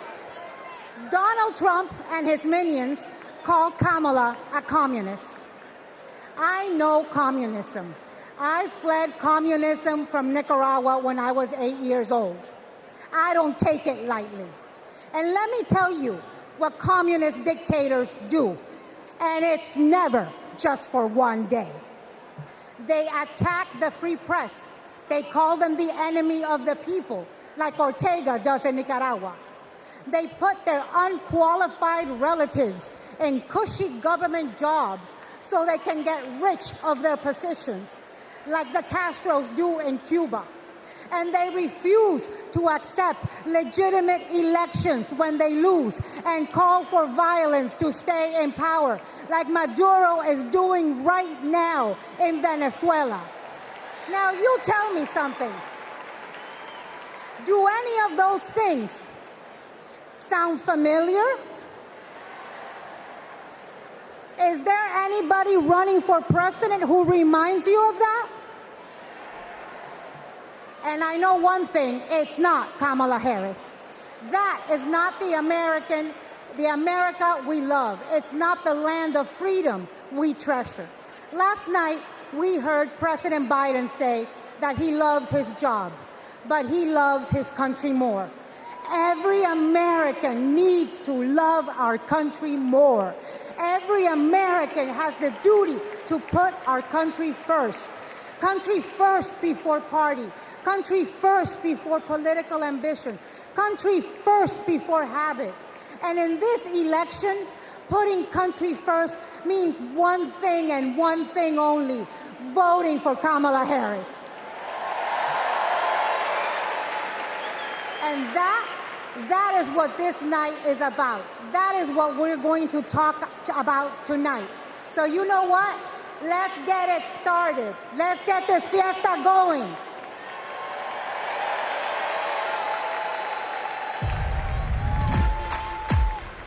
The ayes are 50, the nays are 50. The Senate being equally divided, the Vice President votes in the affirmative, and the nomination is confirmed.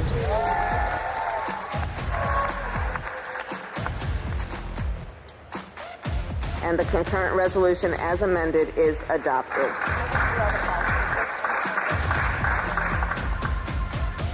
The Vice President votes in the affirmative, and the motion to proceed is agreed to. On this vote, the yeas are 50, the nays are 50. The Senate being equally divided, the Vice President votes in the affirmative, and the bill, as amended, is passed.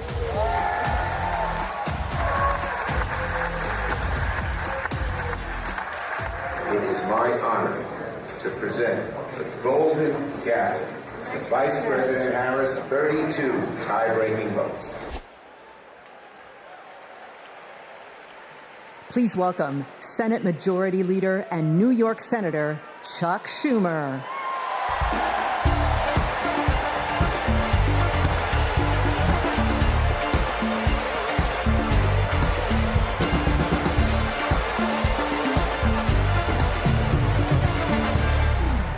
Everybody, wasn't that a great roll call? Now just let me hear you if you're ready for President Kamala Harris. Friends, we're here to talk about one thing, tomorrow, and building a better tomorrow for all Americans. This November, we can choose a brighter, a fairer, a freer future, or we can relive the dark night of Trump's American carnage. Only one candidate will move America forward, Kamala Harris. Vice President Harris has been the best partner Senate Democrats could ever have asked for. Under her and President Biden's leadership, Senate Democrats lowered prescription drug prices and created millions of good-paying American jobs. I worked with Kamala Harris when she was Senator Harris. I saw a leader who was fearless, who stood up for middle-class families like the one she was raised in, who focused on things that really mattered. Helping parents raise their kids, safe neighborhoods, safe schools, and building an opportunity economy that gives everyone a shot at the American dream. She will lead America forward into a brighter future, but she can't do it alone. She needs a Democratic majority in the Senate of the United States. Now, my friends, 2 years ago, the naysayers said Senate Democrats stood no chance in the midterms. I told them, just you wait. We're going to keep the Senate and maybe pick up a seat or two. And that's exactly what happened. Well, ladies and gentlemen, my good friends at this convention, I am telling all of you now, we're going to hold the Senate again, and we're poised to pick up seats.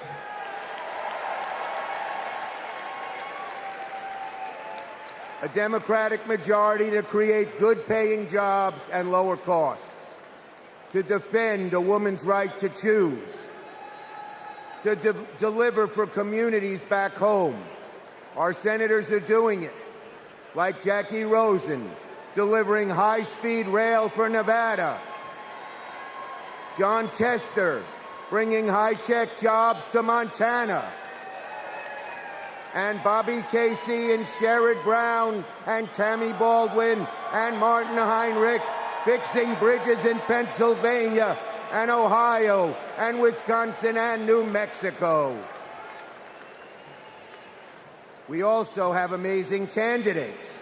Ruben Gallego, Angela Alsobrooks, Andy Kim, Alyssa Slotkin, Lisa Blunt, Rochester, Colin Allred, Debbie Mucarsel-Powell. And folks, listen to this. More than half of our candidates are candidates of color. We're making the Senate look like America. Now let's compare that with Senate Republicans. Senate Republicans pretend to care about middle-class families, but they voted no on expanding the child tax credit, and J.D. Vance didn't even show up to vote. Senate Republicans pretend to care about the border, but they voted no on the strongest border bill in a decade. Republicans tend to care about freedom, but they voted no on a woman's right to choose. No to safeguard IVF. No to birth control. That is just a taste of their extreme agenda. Is that what we want for America? Do we want a Republican Senate that assaults reproductive freedoms? Do we want a Republican Senate that cuts taxes for the rich, rigs the game for big oil and big pharma? Well, folks, the choice is ours. Now, let me close on a personal note. As the highest-ranking Jewish elected official in American history, I want my grandkids and all grandkids to never, never face discrimination because of who they are. But Donald Trump, this is a guy who peddles anti-Semitic stereotypes. He even invited a white supremacist to Mar-a-Lago. And unfortunately, his prejudice goes in all directions. He fuels Islamophobia and issued a Muslim ban as president. Tonight, folks, I am wearing this blue square to stand up to anti-Semitism, to stand up to all hate. Our children, our grandchildren, no matter their race, no matter their creed, their gender or family, deserve better than Donald Trump's American carnage. So, are you ready to make sure Donald Trump never, ever gets near the White House again? So let's elect Kamala Harris, Tim Walz, and a Democratic majority in the Senate and keep the torch of freedom burning bright for generations to come. On to victory in November.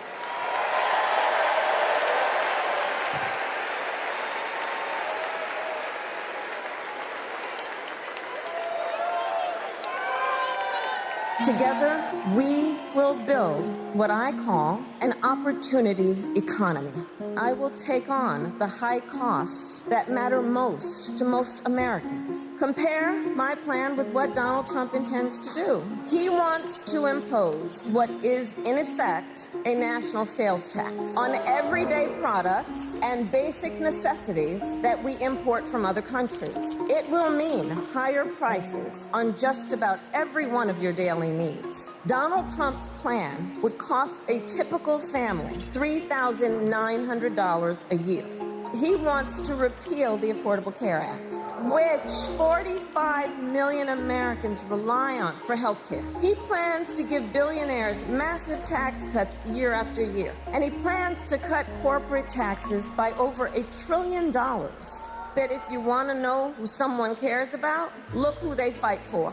We capped the price of insulin at $35 a month and the total cost of prescription drugs at $2,000 a year for seniors. And just yesterday, we announced that we are lowering the price for 10 more life-saving drugs. As president, I will work to build the housing we need, and by the end of my first term, we will end America's housing shortage by building 3 million new homes and rentals that are affordable for the middle class. More than 100 million Americans will get a tax cut by restoring the Earned Income Tax Credit and the Child Tax Credit, through which millions of Americans with children got to keep more of their hard-earned income.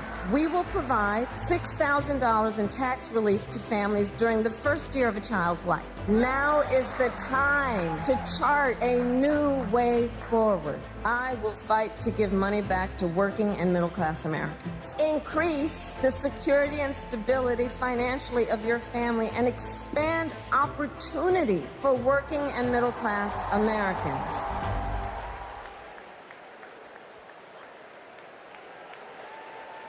Please welcome Vermont Senator Bernie Sanders.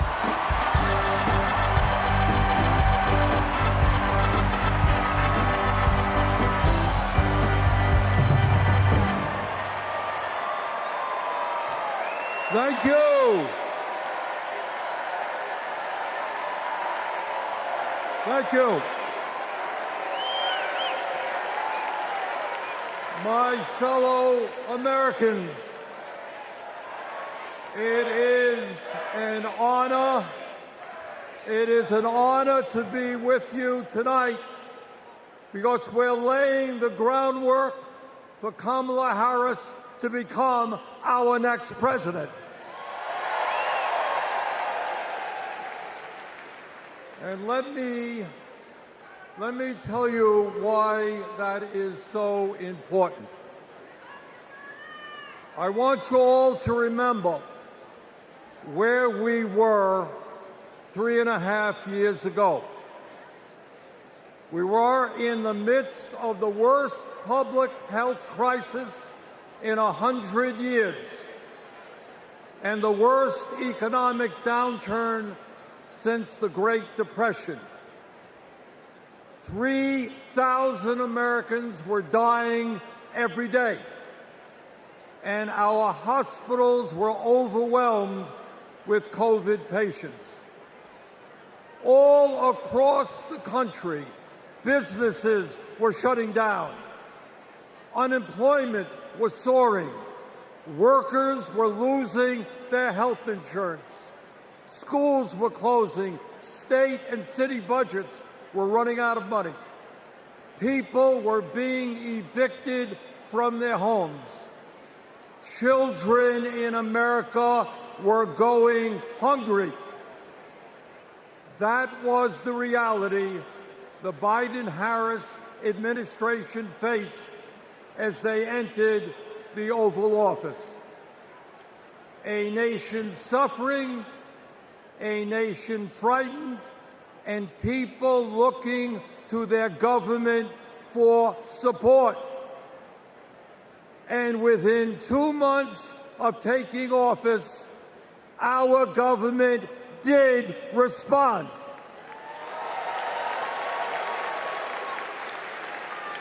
We passed the American Rescue Plan, which provided $1,400 for every man, woman, and child in the working class. We extended and expanded benefits for the unemployed.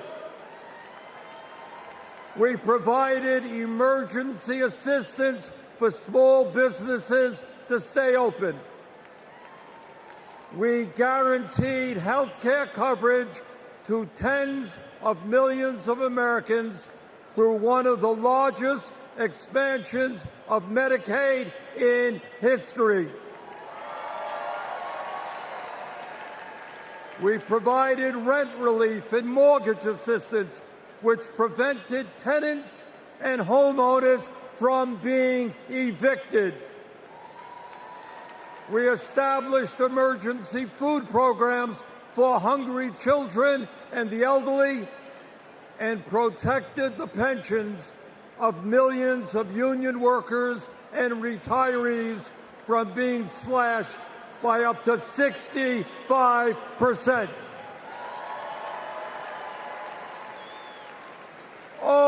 And by the way, we cut childhood poverty by over 40% through an expanded child tax credit. Thank you, President Biden. Thank you, Vice President Harris. Thank you, Democratic Congress.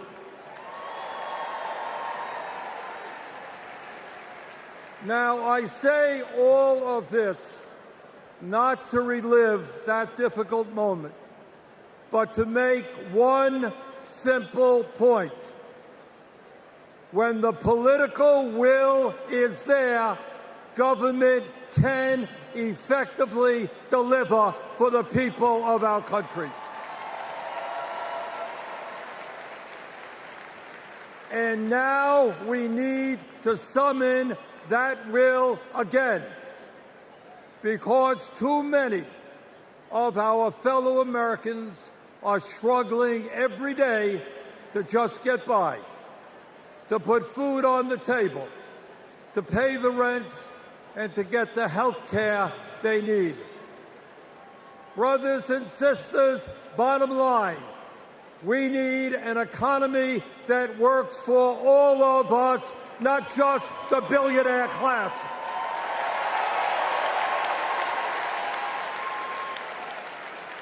My fellow Americans, when 60% of our people live paycheck to paycheck, the top 1% have never, ever had it so good.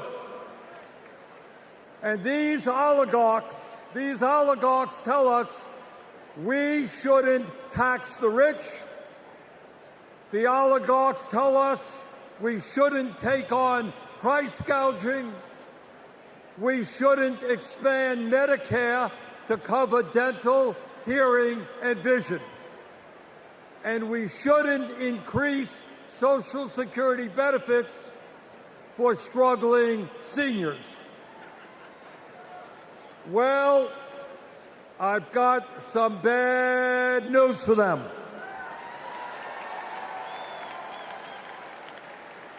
That is precisely what we are going to do.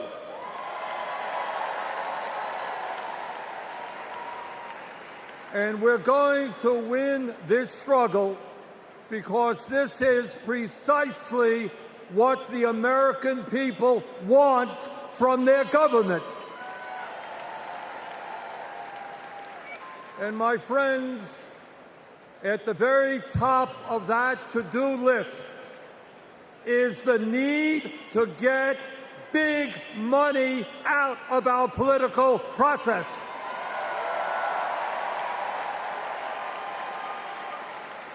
Billionaires in both parties should not be able to buy elections, including primary elections.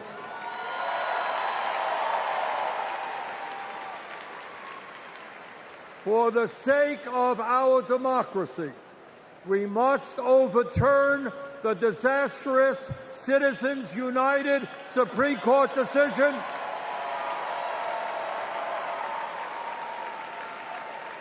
and move toward public funding of elections. And let me tell you what else we must do. We need to join the rest of the industrialized world and guarantee health care to all people as a human right, not a privilege. We need to raise the minimum wage to a living wage. We need to pass the PRO Act so that workers can organize in unions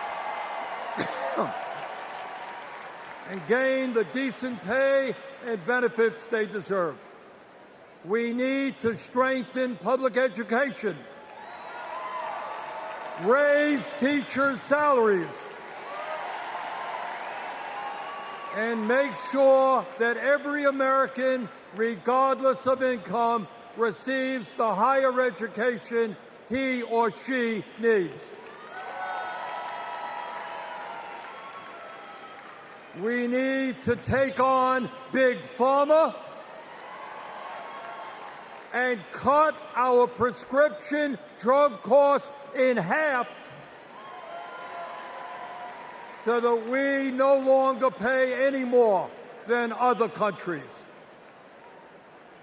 Joe and Kamala made sure that no senior in America pays over $35 a month for insulin. We need to make sure that reality is true for every American. I look forward to working with Kamala and Tim to pass this agenda. And let us be very clear. This is not a radical agenda. But let me tell you what a radical agenda is. And that is Trump's Project 2025. At a time of massive income and wealth inequality, giving more tax breaks to billionaires is radical. Putting forth budgets to cut Social Security, Medicare, and Medicaid is radical. Letting polluters destroy our planet is radical. And my friends, we won't let that happen.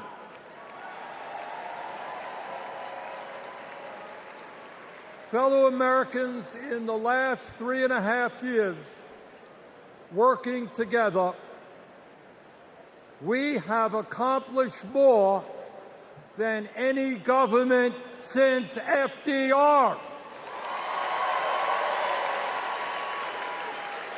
But much, much more remains to be done. We must summon the courage to stand up to wealth and power and deliver justice for people at home and abroad. Abroad, we must end this horrific war in Gaza.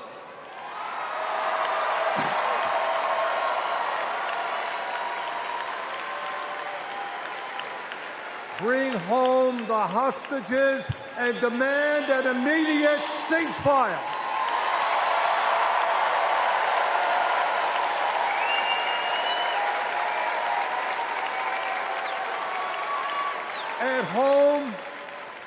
At home right here, we must take on Big Pharma, Big Oil, Big Ag, Big Tech, and all the other corporate monopolists whose greed is denying progress for working people. On November 5th, let us elect Kamala Harris as our president, and let us go forward to create the nation we know we can become. Thank you all very much.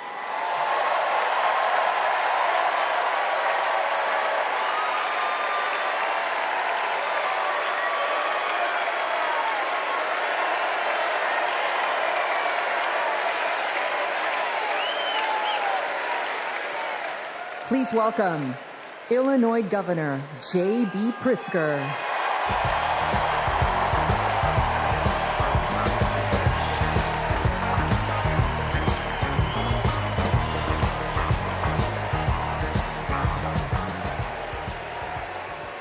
Fellow Democrats, welcome to Chicago. American city in a proud blue state. Our patriotism was formed in frost and in fire, and in the steel we forged to survive both. Our love of country has been a tapestry of faith that weaves from Abraham Lincoln reuniting a house divided to Barack Obama declaring blue states and red states make one United States.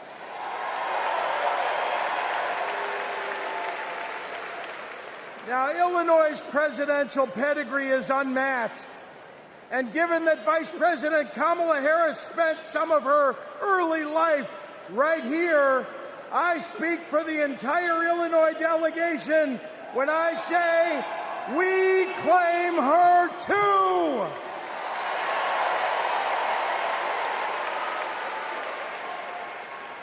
Now, one president we will never claim is the con artist the Republicans nominated in Milwaukee last month.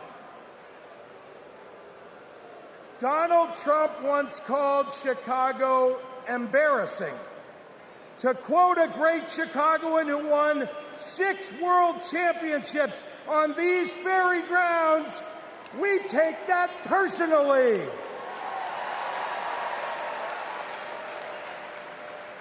I had to govern for 2 years while Trump was president. Let me tell you what's embarrassing. In Illinois, we passed a massive bill to fix our roads and bridges.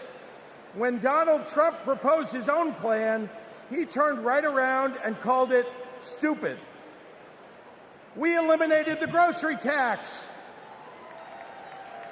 Donald hasn't been in a grocery store since his first bankruptcy. Illinois invested in clean energy and the jobs it brings. Donald claimed that windmills in the ocean made the whales a little batty. During COVID, we supported small businesses and jobs. And Donald told us to inject bleach. Donald Trump thinks that we should trust him on the economy because he claims to be very rich. But take it from an actual billionaire.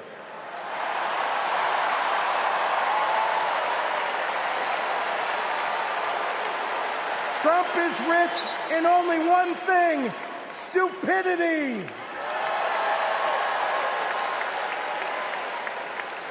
Now, I meet with business leaders all the time, and there's one universal thing they all need: people.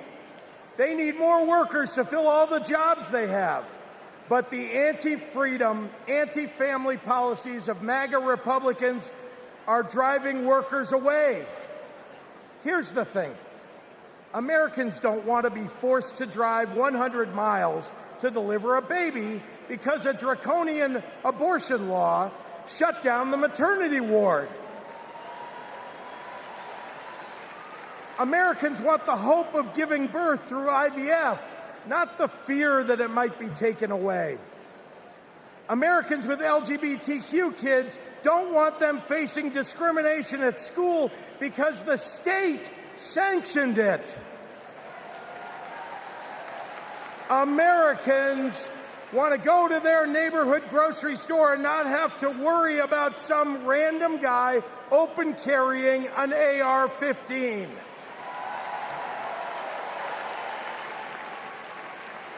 Americans don't want their kids to be taught in history class that slavery was a jobs program.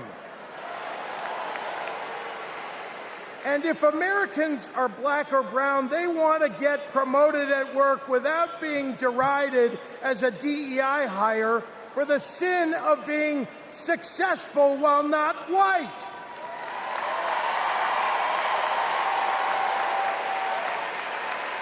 Let's be clear. It's not woke that limits economic growth. It's weird. And these guys aren't just weird, they're dangerous. Democrats are for lower taxes and higher wages, less inflation and more business growth. We just think it's wrong to craft those policies for Elon Musk and not for everyday working people. That includes a secure retirement and good health care. We think the government should help you prosper, not police who you're sleeping with. More than anything, Democrats want economic policies that are kind, not cruel. But Trump chooses cruelty every time. After all, everything he's achieved in his own life has been by hurting someone else. Kamala Harris and Tim Walz, well, they've spent their lives lifting people up, not pushing them down. They know that a White House that leads with kindness looks at someone who is struggling and sees not what they might cost society, but what they might create for it. Americans want policies that give every American a chance to make it to the middle class. They want to grow small businesses, and Democrats want to cut taxes for everyday people. More than anything, Kamala Harris and Tim Walz want a country where we can all live with a little serenity. The serenity that comes with a balanced checkbook, an affordable grocery bill, and a housing market that has room for everyone. And if there's one thing I know about Donald Trump, he's not bringing anyone any kind of serenity. We have a choice, America, between the man who left our country a total mess and the woman who has spent 4 years cleaning it up.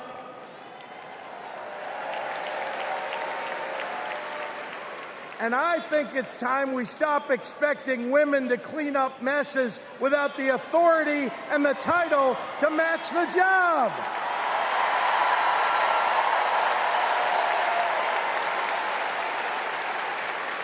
Vice President was a good title for Kamala Harris, but you know an even better one? President of the United States of America. Let's go get him!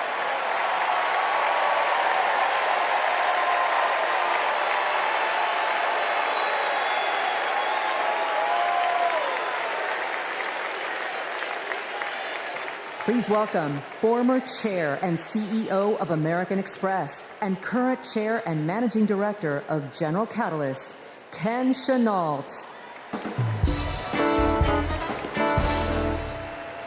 My fellow Americans, for 17 years, I ran American Express, one of the greatest companies in this country. America has thousands of great companies, more than any other nation in the world. And that's not by accident. The United States is the best place in the world to do business because of the values on which our country was built. Democracy, the rule of law, free and fair elections, the peaceful transfer of power. As a business leader, I have seen firsthand why democracy is so important. Democracy provides the foundation upon which American business and our economy depend. Character and values matter. In business, nothing is more important than trust. In America, we have to trust our president will protect democracy. We have to be certain they'll follow the law and serve the nation, not themselves. Business requires stability and certainty that our democracy will endure. Our economy and democracy are tightly linked. Both only grow stronger when Americans, despite our differences, are willing to work together. At this moment, when our politics pits one group against another, that's what's remarkable about Kamala Harris. She is for all Americans. She understands it's possible, in fact necessary, for a president to be both pro-business and pro-worker. Kamala Harris understands that government must work in partnership with the business community. She knows that a market-based economy needs a strong and effective government. Kamala Harris understands that we need to help entrepreneurs turn good ideas into thriving companies, that we can create good-paying jobs by helping manufacturers expand. Kamala Harris believes in growing the economic pie for the benefit of current and future generations. Unlike her opponent, she knows the way not to build an advanced economy is a broad tariff that would only raise prices, hurt consumers and businesses, and cost jobs. She knows the way not to do it is to give people like me a tax cut when that money should be invested to grow the middle class. If you want to lead, you have to be willing to serve. Kamala Harris's vision for the economy serves us all. She has demonstrated throughout her career that she wants to serve all people and wants all Americans to have the opportunity to work to achieve their own share of the American dream. Our economy goes up and down, but the reason America is the strongest nation in the world is because of her commitment to something bigger than ourselves, our commitment to each other, to democracy. That's what this election is about. It's more than a choice between two parties or sets of policies. It's a choice about who we're going to be as a country. In his words and actions, Kamala Harris's opponent has shown us that he does not believe in our democratic values, and he will seek only to serve himself and his desire for vindication and vengeance. Kamala Harris will face the facts. She will navigate this country, the greatest country in the world, through the inevitable challenges, while also leading with the hope and values that America was founded on. Kamala Harris understands that the role of a leader is to instill hope, to repudiate the merchants of fear, and focus on ensuring that the best days are ahead of us. She believes in America, its principles, the hopes and dreams of our people, and the promise of our future. That is why I believe Kamala Harris should be the next president of the United States of America. God bless America.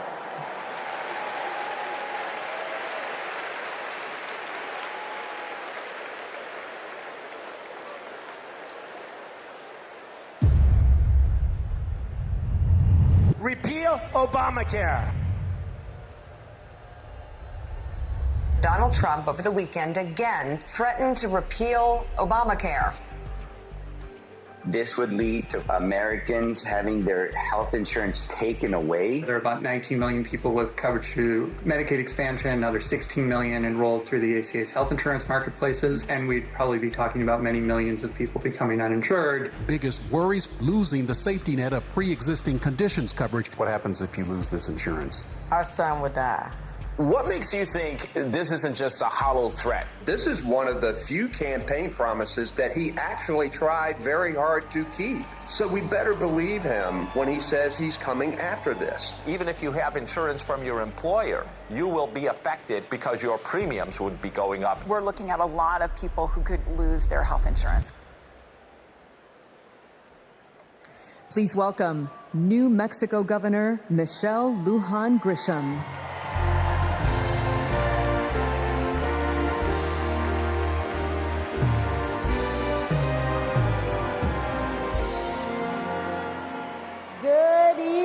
America. I'm Michelle Lujan Grisham, governor of the great state of New Mexico. And in my state, we like things spicy, a little chili on everything, a little kick in our campaigns, And let me tell you, we are feeling en fuego right now. We are fired up to elect Kamala Harris President of the United States. This election is about protecting our democracy and securing our freedoms, including the right to affordable, quality health care. Now, this issue is personal to Vice President Harris, whose mom passed away after a battle with colon cancer, and it's personal to me. At 2 years old, my sister was diagnosed with a tumor that was incurable and made her uninsurable by the time she was 3.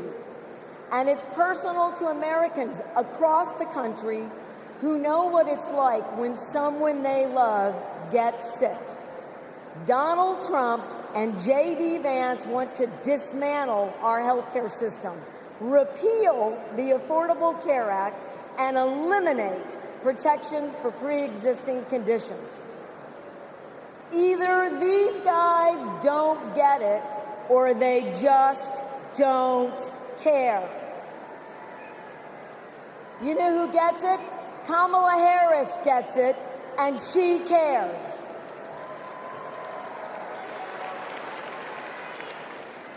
As Attorney General, she took on drug companies that jacked up prices and hospitals that overcharged patients.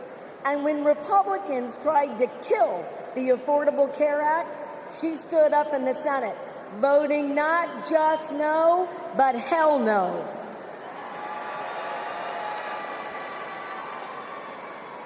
And Kamala Harris hasn't just stopped Republicans from making our healthcare system worse. She fights every day to make it better. And I know, I spent 20 years working to get Medicare the ability to negotiate lower drug prices. As Vice President, Kamala Harris delivered it. You know what Donald Trump delivered? Junk plans, higher premiums, and abortion bans. And if you don't think a second term would be worse, then I've got a box of Trump steaks to sell you. We have not just a better choice.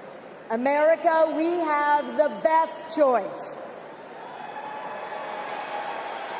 Yes, we do. Kamala Harris will protect your right to care. She'll cap drug costs, she'll go after corporate price gougers, and ensure every woman who needs it can access reproductive health care.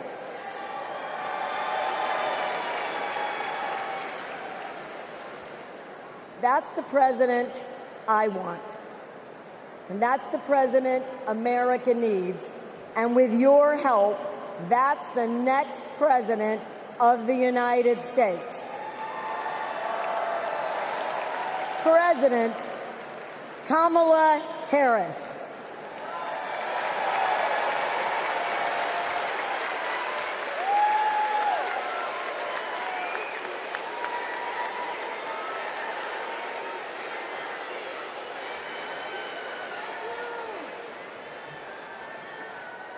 I love you too.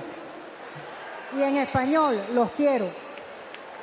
So, my mom, like Kamala's mom, got sick. When my mom died in 2021, Kamala called me. She had lost her mother to cancer in 2009. Kamala helped me navigate my grief. She said that heartbreak and loss are the price for having loved and having been loved. How I wish our mothers could be here to see this moment.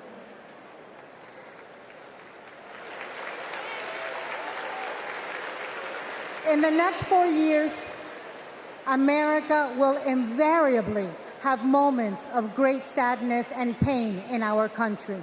Some will be natural disasters. Some will be man-made disasters. We need a president who can not only be commander-in-chief, but also consoler-in-chief. We need a president with empathy, capable of lifting us up when we are down. We need a president who is capable of holding us in a big, great hug when we need it. That is Kamala Harris. Donald Trump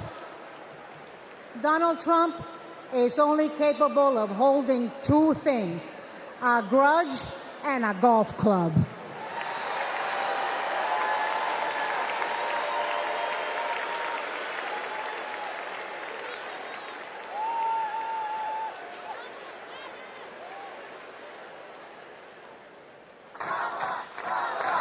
I remember when Kamala was first running for district attorney and people were like, oh, I don't know if she's tough enough. And I just had to laugh because I'm like, you don't know my sister. Kamala had been a hard and tough prosecutor in Alameda County, prosecuting men who were pimping young girls and rapists. Kamala wanted to make sure that murderers and child abusers face meaningful accountability and consequences for those actions. One of the cases that she had early in her career was where a man had scalped his girlfriend. And she ended up getting a conviction, getting justice for that woman. She came to San Francisco to protect victims, and she was elected to be district attorney of San Francisco. Kamala knew that we needed to be smart on crime, and if no one else was going to do it, that she was going to do it. If I'm going to keep my promise to you to keep you safe, I better talk with you about what I'm doing in terms of crime prevention. Investing in people coming out of prisons is the smart thing to do for law enforcement. Forget that it's just the right thing to do. That was a young Kamala Harris. She's only gotten more fierce. I've never seen her back down from a fight, and when she fights, she wins. When Kamala became Attorney General, she wanted to protect people, but also to fundamentally pursue justice. Being smart on crime starts with being tough on violent crime. From a statewide perspective, I think we were concerned about the rise of gang violence. In San Joaquin County, we saw this tremendous change in our community, and it hit us like a wave. We saw an increase in human trafficking, narcotics, and guns. Let it be clear to anyone who would menace this state with violence, to those who prey on the weak and the vulnerable, justice will be swift and certain in the state of California. She was always hunting the kingpins, but we didn't have partnerships with DOJ or FBI or DEA or any of those law enforcement agencies. Now, we all work collaboratively to help all the counties in California. Because of her, we destabilized organized crime, disrupt these flows of guns, human beings, and narcotics. We are here this afternoon to announce the shutting down of one of the biggest and most organized threats to the safety of the Central Valley. I really think of her as fearless, as a fighter. Kamala just perseveres, and mommy would say it's too hard is never an excuse. Making excuses is a failure to not only take responsibility, but to take action. If you have the will, the desire, the passion, the commitment, there is no challenge that is insurmountable.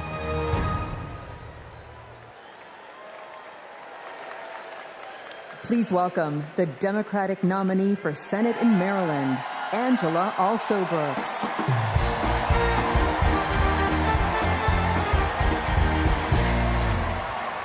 Good evening, America, and hello, Maryland. People like me, thank you. People like me, stories like mine don't usually make it to the United States Senate, but they should. I'm the proud granddaughter of a housekeeper, Sarah Daisy, who raised her 3 children in a 1-bedroom apartment. It was her dream to work in government to help people. That meant taking a typing test. But she didn't know how to type, and she couldn't afford a typewriter. So she put a white piece of paper on the refrigerator and drew a keyboard on it. And every night, she stood in front of that refrigerator and taught herself to type. She took the test, passed it, and got the job she dreamed of. I am her legacy. And tonight, I am a candidate for United States Senate from the great state of Maryland.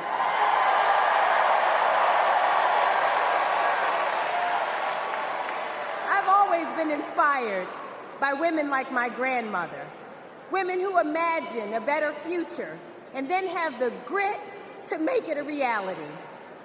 One of those women is a friend, a mentor, and a role model. That woman is Kamala Harris.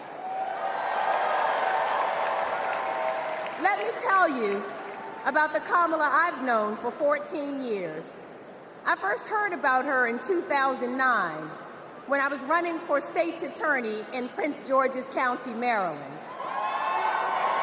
I read a story in Essence magazine about a district attorney in San Francisco using new ideas to keep her community safe. Few had a better record prosecuting violent crime. She put rapists, child molesters, and murderers behind bars. But what she knew was that violent crime accounts for about 30% of all crimes. For the 70% that are nonviolent, she created a first-of-its-kind program called Back on Track. After serving time and pleading guilty, these low-level offenders will get the job training, GED help, and apprenticeships they needed to find a job. The result? The recidivism rate plummeted. Now, after reading about this super bad district attorney, I talked nonstop about her on the campaign trail. 2 days after I won the election, my phone rings. It's Kamala Harris calling to congratulate me and ask how she could help.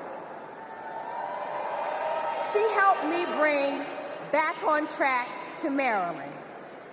And wouldn't you know it, crime went down and economic growth went up. Back on Track is now a national model. Now Donald Trump says if Kamala Harris is elected, tough guys will treat her like a play toy. Do you know who else thought that? The drug cartel she busted, the big oil companies she made pay for polluting, the big banks that she made pay $20 billion to homeowners they ripped off. Getting justice for others isn't a power trip for her. It's a sacred calling. And hear me, Kamala Harris knows how to keep criminals off the streets. And come November, with your help, she'll keep one out of the Oval Office.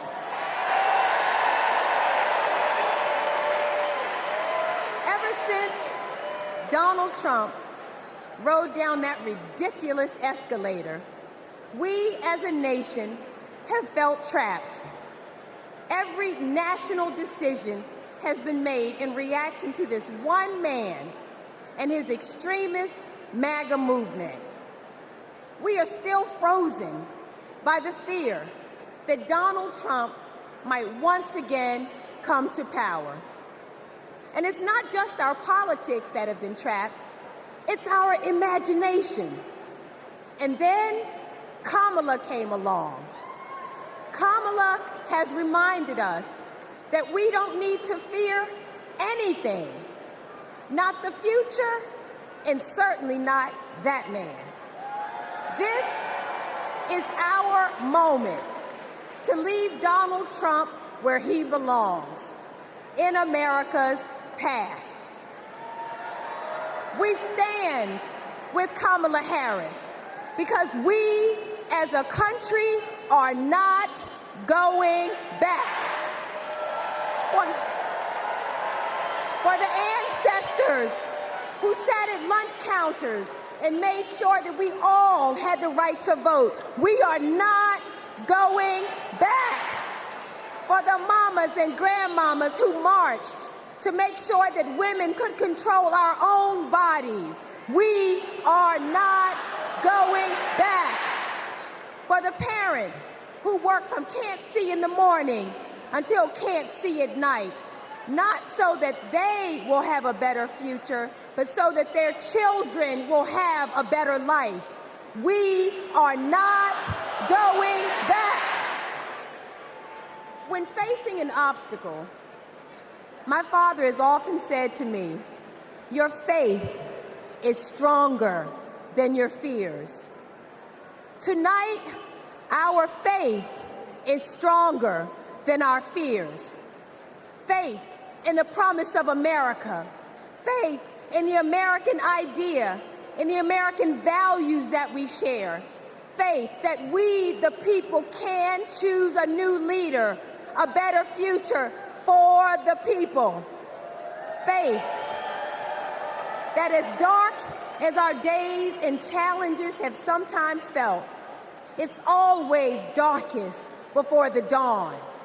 We know that we can endure for a night because joy cometh in the morning.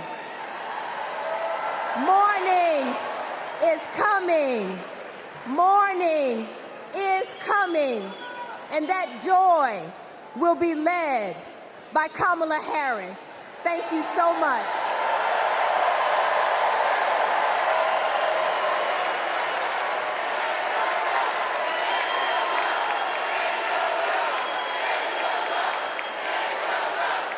Please welcome Mesa, Arizona Mayor John Giles.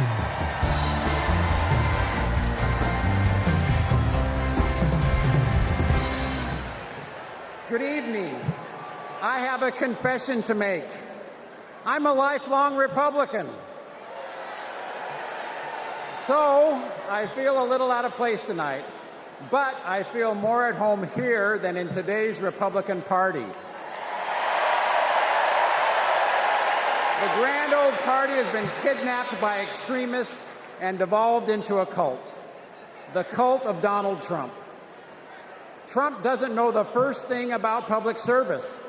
Like a child, he acts purely out of self-interest. We all need an adult in the White House, and we've seen what happens when we don't have one. Trump made a lot of lofty promises: unlimited economic growth, American manufacturing reborn, a secure border. Turns out Donald Trump was all talk. He wanted our votes, but he couldn't deliver a thing. But these days, my city of Mesa, Arizona is on the move. I'm going to ribbon cuttings every single week, all because Joe Biden and Kamala Harris reached across the aisle and they delivered for my conservative community and countless more across the country. My hero, John McCain, taught us to put country over party. And that's how Vice President Harris and Governor Walz will lead too. I have an urgent message for the majority of Americans who, like me, are in the political middle. John McCain's Republican Party is gone, and we don't owe a damn thing to what's been left behind. So let's turn the page. Let's put country first. Let's put adults in the room where our country deserves. Thank you.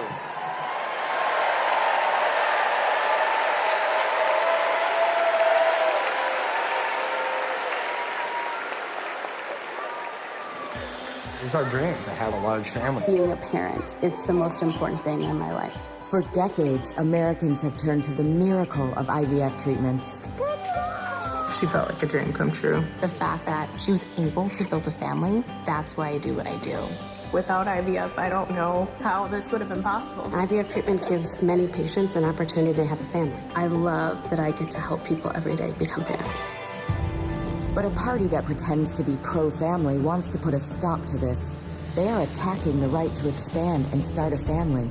It's unthinkable. They may never have the family that they've dreamt of. In the U.S. Senate, Republicans blocked a Democratic bill that would have established protections for in vitro fertilization. Mr. Vance, no. If Republicans actually cared as much about protecting IVF, this would have been a simple yes vote. Family means support. To me, family is your whole world. It's the life that you build. IVF made my family. It made my heart whole. It made my life full. It made my life full. And it made my life full. And we will always fight for you, for your family, for your freedoms, and for your future. Kamala Harris and Tim Walz honor the freedoms of all families to make decisions about what is right for them, for this generation and generations to come.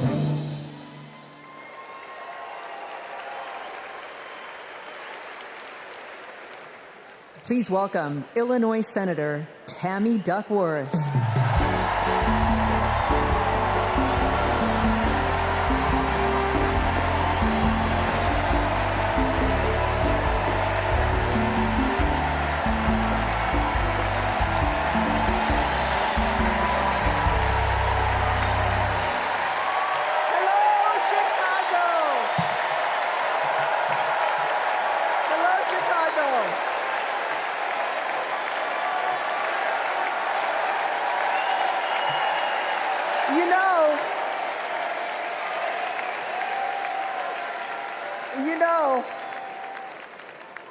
I went to war to protect America's rights and freedoms. So I take it personally when a five-time draft-dodging coward like Donald Trump tries to take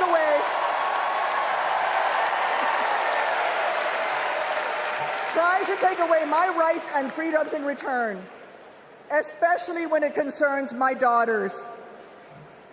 My girls, gamer girl Abigail and queen of the monkey bars, Miley, are everything to me. But they would never have been born without access to reproductive care. Because after 10 years of struggling with infertility, I was only able to have them through the miracle of IVF. But now, Trump's anti-woman crusade has put other Americans' right to have their own families at risk. Because if they win, Republicans will not stop at banning abortion. They will come for IVF next. They'll prosecute doctors. They will shame and spy on women. And if you think that's far-fetched, just look up what happened in Alabama last year. So let me say to every would-be parent, I see you, I'm with you. And together, in November, we'll send a message to old Cadet Bone Spurs.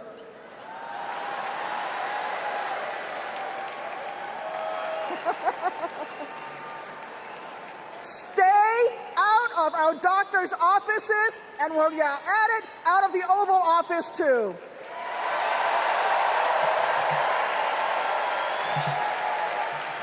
Look, my struggle with infertility was more painful than any wound I earned on the battlefield. So how dare a convicted felon like Donald Trump treat women seeking health care like they're the ones breaking the law? How dare J.D. Vance criticize childless women on cable news, then vote against legislation that would have actually helped Americans to start families. How dare the GOP endanger the dreams of countless veterans whose combat wounds prevent them from having kids without IVF, punishing our heroes for their willingness to serve. It's simple. Every American deserves the right to be called mommy or daddy without being treated like a criminal. Kamala Harris believes that. So let's make some history and elect her in November. God bless America.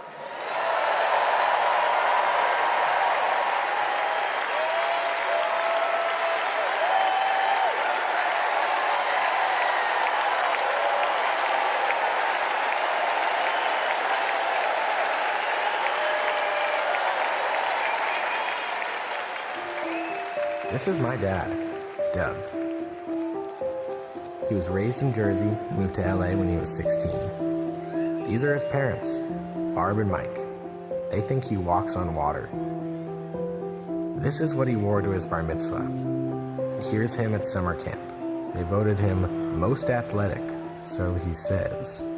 This is a photo McDonald's used when he was Employee of the Month. It hung on our wall for years. My dad is a lawyer, a really good one. My mom called him the crisis guy because he was everyone's first call. My parents split when I was in middle school, and that wasn't easy. That's not easy for any kid. But it helped that my parents stayed friends, and we all kept hanging together. We grew closer than ever. And then he met Kamala, the blind date that would dramatically change all of our lives forever. It was my senior year of high school. Elle and I would laugh watching them fall in love, acting like teenagers. In 2014, Kamala became Mamala. She took over Sunday night dinners and taught Doug how to actually cook. Our blended family wasn't used to politics or the spotlight, but when Kamala became senator, we were all excited to step up, especially my dad. Then Kamala became vice president. It felt like Doug was a bit out of place on Capitol Hill. I thought, what is my goofy dad doing here? But he embraced it. He left his practice after being a lawyer for 30 years. That was tough. I was so proud to watch him do it, to stand by her side, an example of true partnership. I just got married myself, and he's inspired me as a new husband. Anyone who really gets close to him knows he's kind, loving, and fiercely protective. I mean, just look at this face.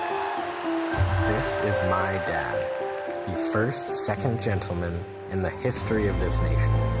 He's found his voice around the issues that matter to him. You have no choice but to speak up and speak out. There is an epidemic of hate, including a crisis of anti-Semitism in our country and around the world. What they are doing on reproductive freedom and freedom in general is just outrageous. And next, he's going to make history again as the first gentleman. I can't wait for everyone to get to know why we all love him. He's the glue that keeps this family together.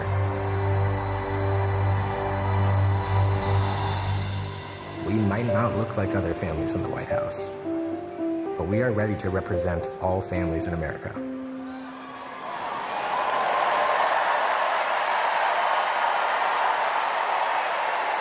Please welcome my dad, the second gentleman of the United States, Doug Emhoff.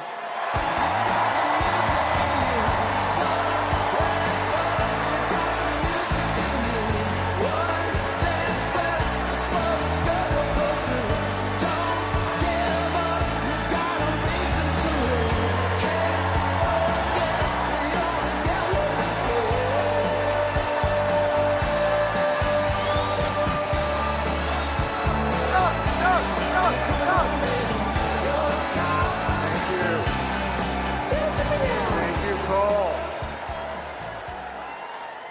I guess he didn't want me to give this speech. He just... Thank you. Thank you so much. Hello. Thank you. Hello to my big, beautiful, blended family up there. I love you so much. Aren't you proud of Cole? Wow. And a special shout out to my mother. I see you. My mother is the only person in the whole world who thinks Kamala is the lucky one for marrying me. And to Kamala, who, well, we just saw where she is. She's out on the trail listening to and talking with voters. Honey, I can't wait for you to come back to Chicago because we're having a great time here.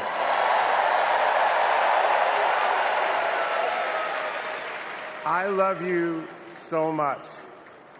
I'm so proud of how you're stepping up for all of us. But that's who she is. Wherever she's needed, however she's needed, Kamala rises to the occasion. And she did it for me and our family. And now that the country needs her, she's showing you what we already know. She's ready to lead.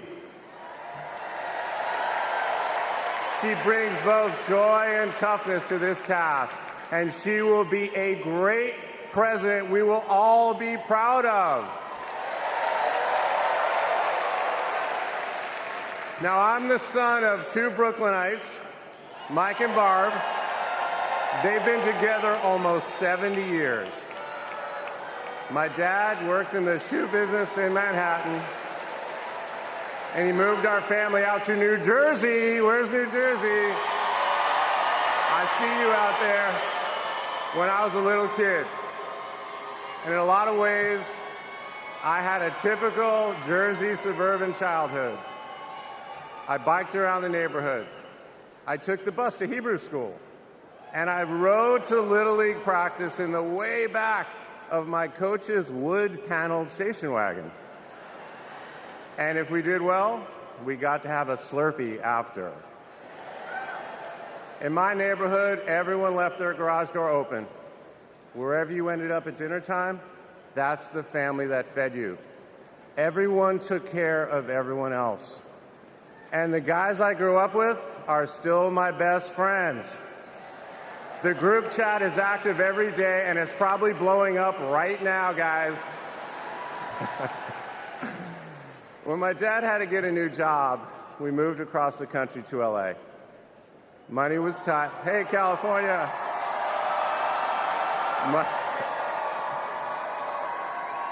Money was tight, so I worked at McDonald's in high school for some extra cash. Not only was I Employee of the Month, but I still have the framed picture, which you just saw, and there was a ring, golden arches and all. And then I waited tables, parked cars. I was working full-time so I could afford to go to college part-time.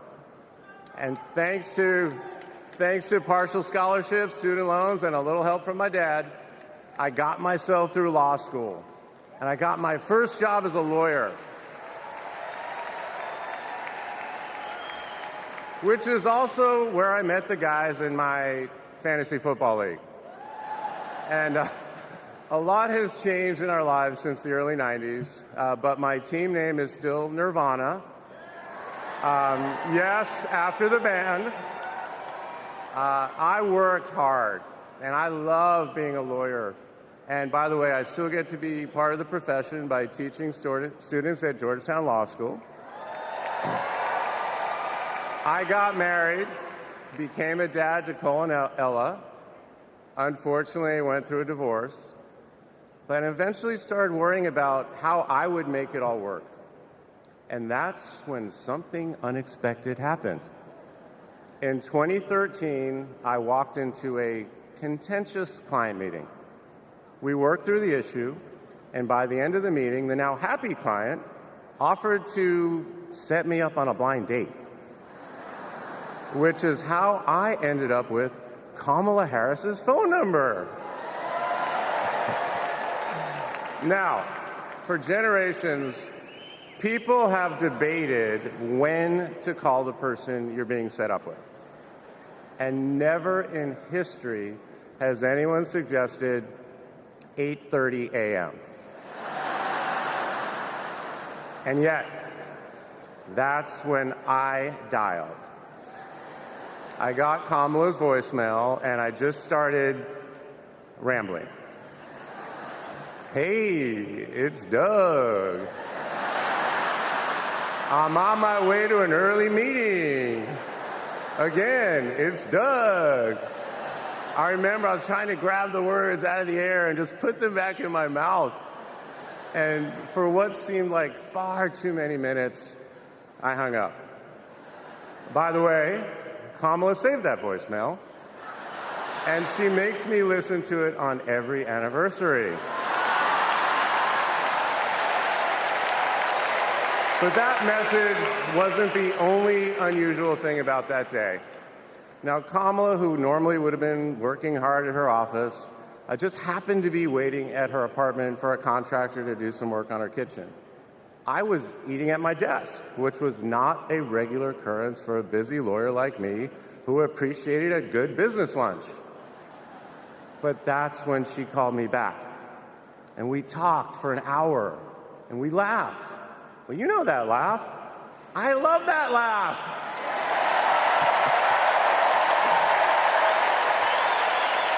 And maybe that counted as our first date.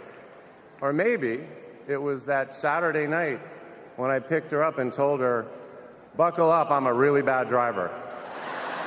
Because you can't hide anything from Kamala Harris, so you might as well own it. And as I got to know her better and just fell in love fast, I learned what drives Kamala. And it's what you've seen over these past 4 years, and especially these past 4 weeks. She finds joy in pursuing justice. She stands up to bullies just like my parents taught me to. And she likes to see people do well, but hates when they're treated unfairly. She believes this work requires a basic curiosity in just how people are doing. Her empathy is her strength. Over the past decade, Kamala has connected me more deeply to my faith, even though it's not the same as hers. She comes to synagogue with me for high holiday services, and I go to church with her for Easter. I get to enjoy her mom's chili relleno recipe every Christmas, and she makes a mean brisket for Passover. It brings me right back to my grandmother's apartment in Brooklyn, you know, the one with the plastic-covered couches. But Kamala has fought against anti-Semitism and all forms of hate her whole career. She's the one who encouraged me as second gentleman to take up that fight, which is so personal to me.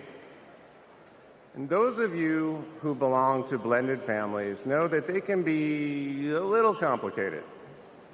But as soon as our kids started calling her Mamala, I knew we'd be okay. Ella calls us a three-headed parenting machine. Kamala and Kirsten, thank you both. Thank you both for always putting your family and the kids first. Now, Cole and Ella's friends knew that when they come over for Sunday dinner with Mamala, it was going to be real talk. In between taking cooking instructions, they'd have to answer questions about what problem they wanted to solve in the world. They learned that you've always got to be prepared because Kamala is going to prosecute the case. In the same way that she always steps up when it matters, Kamala put so much time into those remarks, and she bound them in a book that matched her dark red dress and then turned that into a gift for the happy couple. A few days ago, during this incredible time we're going through, there was a brief window when Kamala was back at home. And I saw her sitting on her favorite chair, And in the middle of a wild month, I just hoped that she was having a quiet moment to herself. But then I realized she was on the phone. And of course, my mind went to all the potential crises that the vice president could be dealing with. Was it domestic? Was it foreign? Was it campaign? I could see she was focused. And all I knew was that it must be something important. And it turns out it was. Ella had called her. That's Kamala. That's Kamala. Those kids are her priorities, and that scene was a perfect map of her heart. She's always been there for our children, and I know she'll always be there for yours too. Kamala is a joyful warrior. It's doing for her country what she has always done for the people that she loves. Her passion will benefit all of us when she's our president. And here's the thing about joyful warriors. They're still warriors. And Kamala is as tough as it comes. Just ask the criminals, the global gangsters, and the witnesses before the Senate Judiciary Committee. She never runs from a fight. And she knows the best way to deal with a coward is to take him head on. Because we all know cowards are weak, and Kamala Harris can smell weakness. She doesn't tolerate any BS. You've all seen that look, and you know that look I'm talking about. That look is not just a meme. It reflects her true belief in honest and direct leadership. And it's also why she will not be distracted by nonsense. Kamala knows that in order to win, we cannot lose focus. America, in this election, you have to decide who to trust with your family's future. I trusted Kamala with our family's future. It was the best decision I ever made. This Thursday will be our 10th wedding anniversary, which I know it means I'm about to hear that embarrassing voicemail again. However, that's not all I'll be hearing. That same night, I'll be hearing my wife, Kamala Harris, accept your nomination for President of the United States. And with your help, she will lead with joy and toughness, with that laugh and that look, with compassion and conviction. She'll lead from the belief that wherever we come from, whatever we look like, we're strongest when we fight for what we believe in, not just against what we fear. Kamala Harris was exactly the right person for me at an important moment in my life. And at this moment in our nation's history, she is exactly the right president. Thank you so much.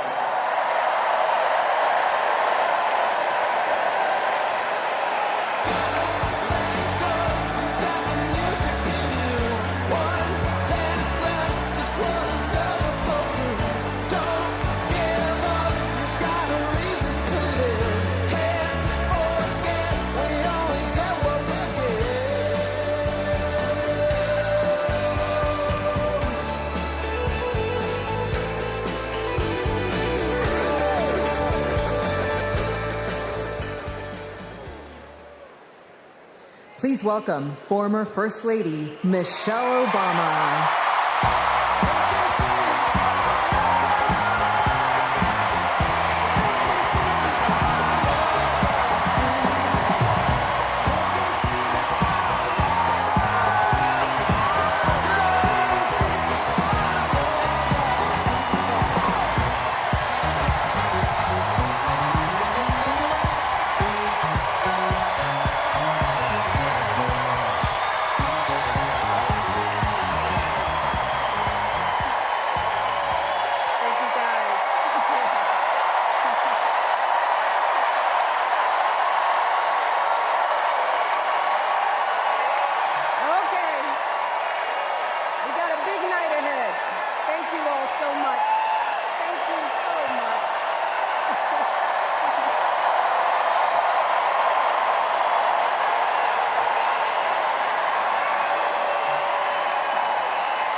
Something wonderfully magical is in the air, isn't it? Yeah.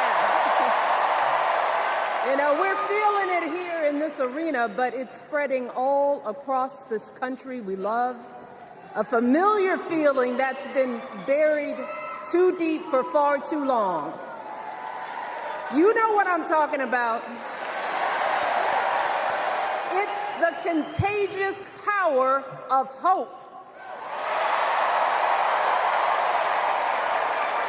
The anticipation, the energy, the exhilaration of once again being on the cusp of a brighter day.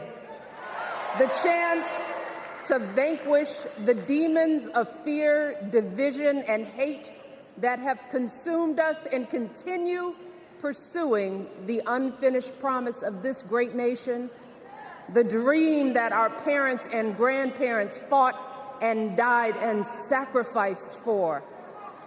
America, hope is making a comeback.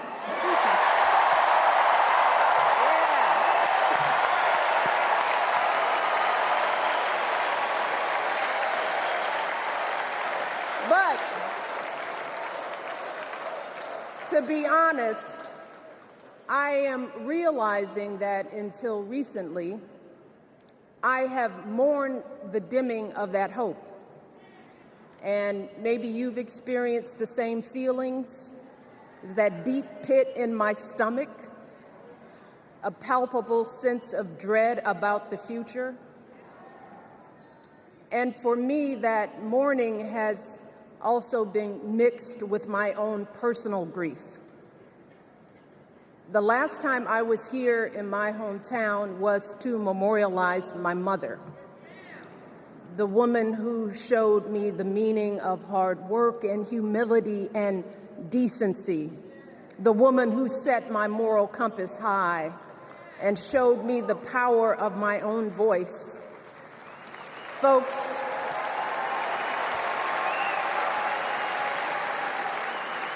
I still feel her loss so profoundly.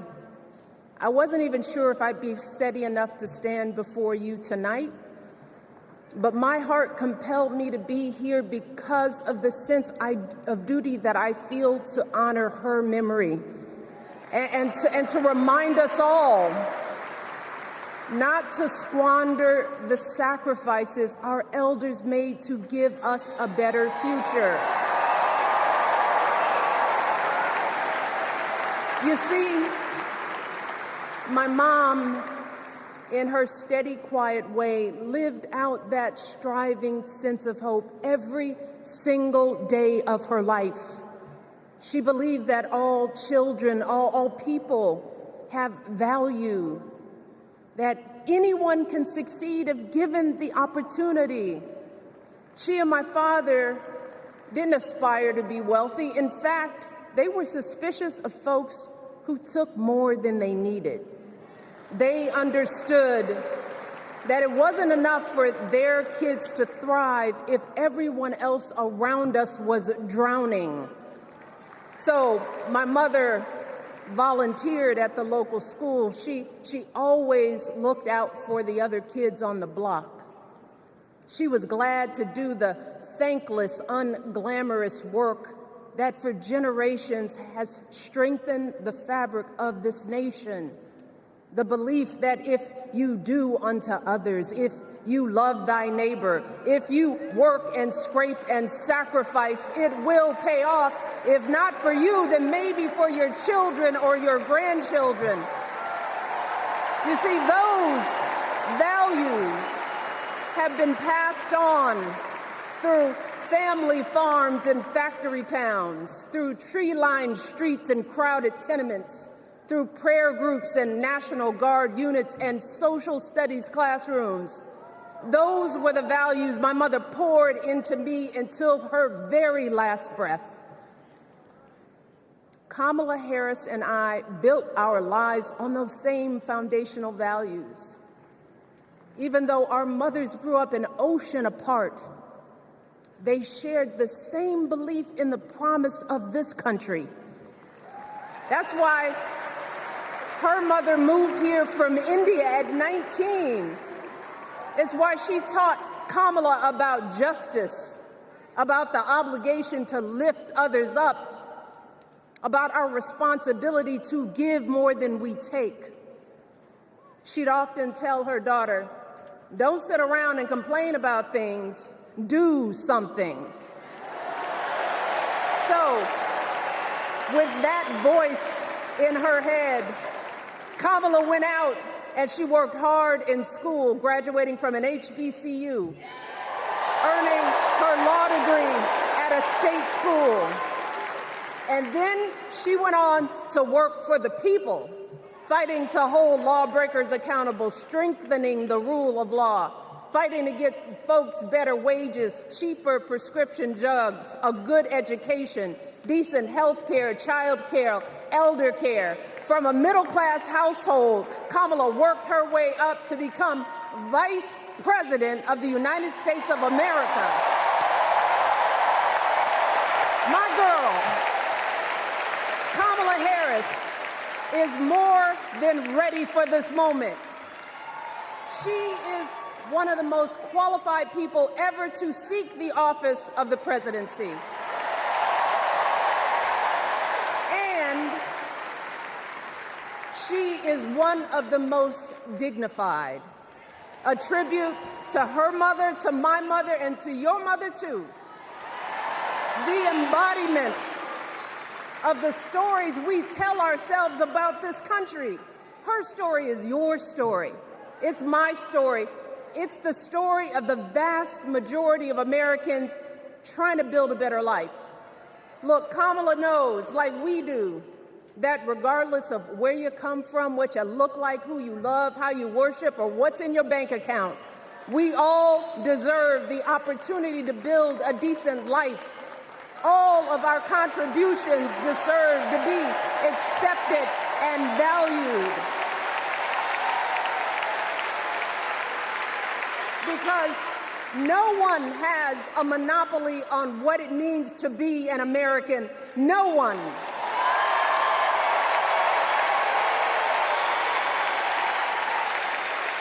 Kamala has shown her allegiance to this nation, not by spewing anger and bitterness, but by living a life of service and always pushing the doors of opportunity open to others. She understands that most of us will never be afforded the grace of failing forward. We will never benefit from the affirmative action of generational wealth.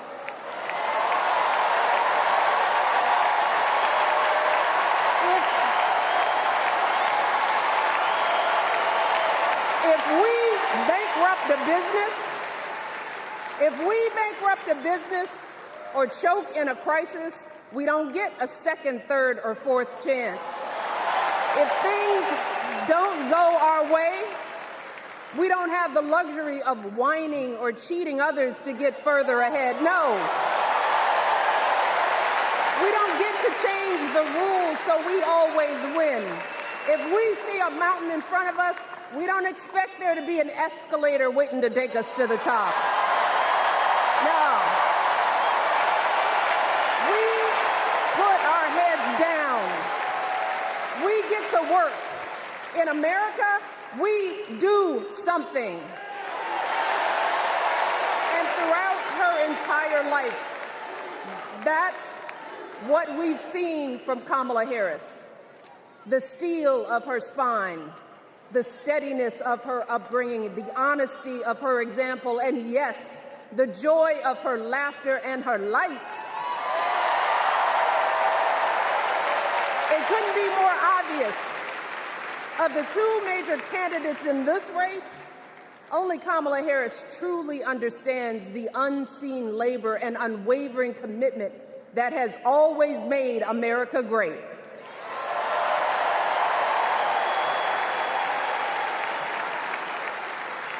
Now, unfortunately, we know what comes next. We know folks are going to do everything they can to distort her truth. My husband and I sadly know a little something about this. For years, Donald Trump did everything in his power to try to make people fear us. See, his limited, narrow view of the world made him feel threatened by the existence of two hardworking, highly educated, successful people who happen to be black.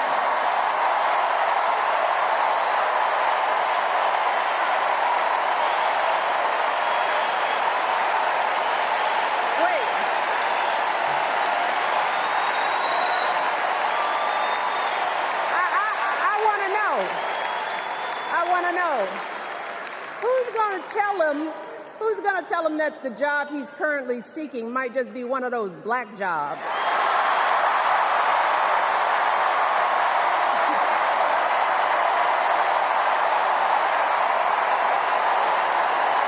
Look, it's his same old con. His same old con.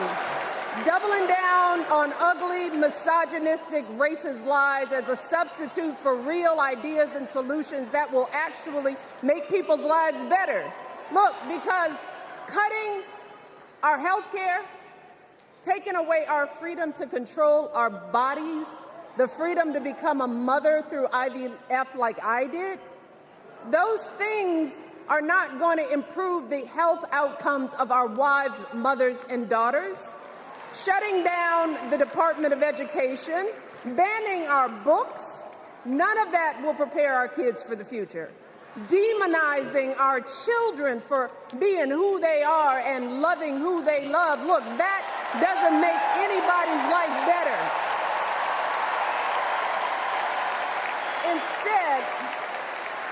Instead, it only makes us small. And let me tell you this, going small is never the answer.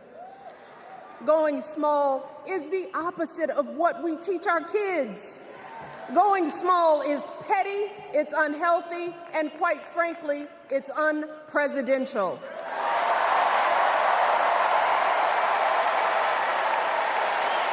So, why would any of us accept this from anyone seeking our highest office? Why would we normalize that type of backward leadership? Doing so only demeans and cheapens our politics. It only serves to further discourage good, big-hearted people from wanting to get involved at all. America, our parents taught us better than that, and we deserve so much better than that. That's why we must do everything in our power to elect two of those good, big-hearted people. There is no other choice than Kamala Harris and Tim Walz. No other choice.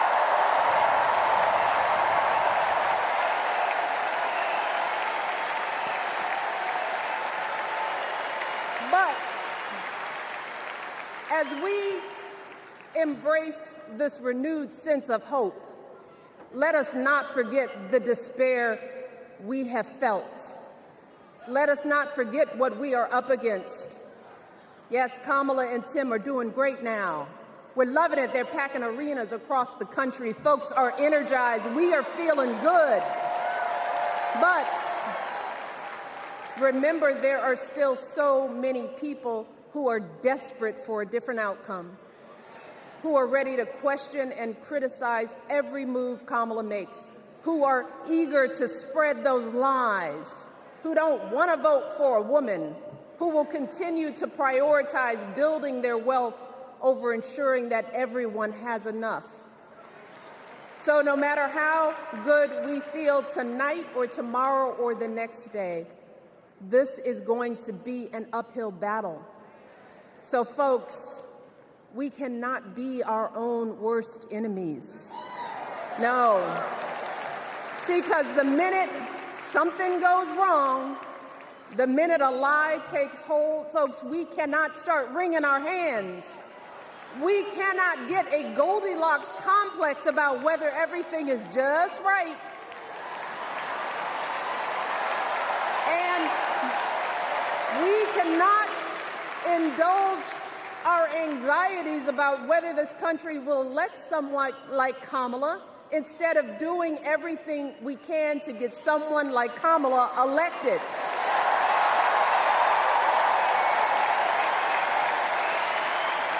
Kamala and Tim, they have lived amazing lives, and I am confident that they will lead with compassion, inclusion, and grace. But they are still only human. They are not perfect.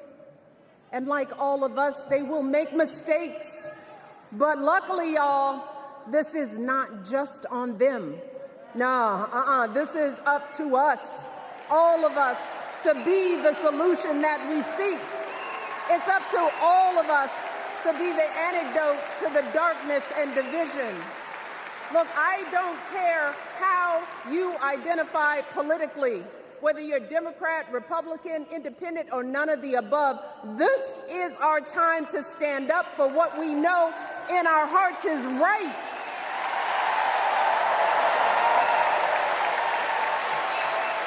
To stand up, not just for our basic freedoms, but for decency and humanity, for basic respect, dignity, and empathy, for the values at the very foundation of this democracy. It's up to us to remember what Kamala's mother told her. Don't just sit around and complain, do something. So if they lie about her, and they will, we've got to do something. If we see a bad poll, and we will, we got to put down that phone and do something. If we start feeling tired, if we start feeling that dread creeping back in, we got to pick ourselves up, throw water on our face, and what? We only have 2.5 months, y'all, to get this done. Only 11 weeks to make sure every single person we know is registered and has a voting plan. So we cannot afford for anyone America to sit on their hands and wait to be called. Don't complain if no one from the campaign has specifically reached out to you to ask you for your support.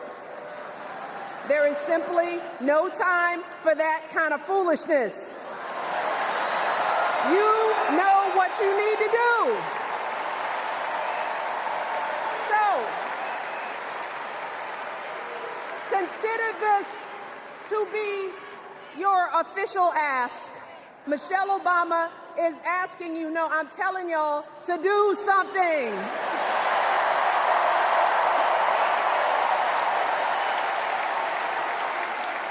Because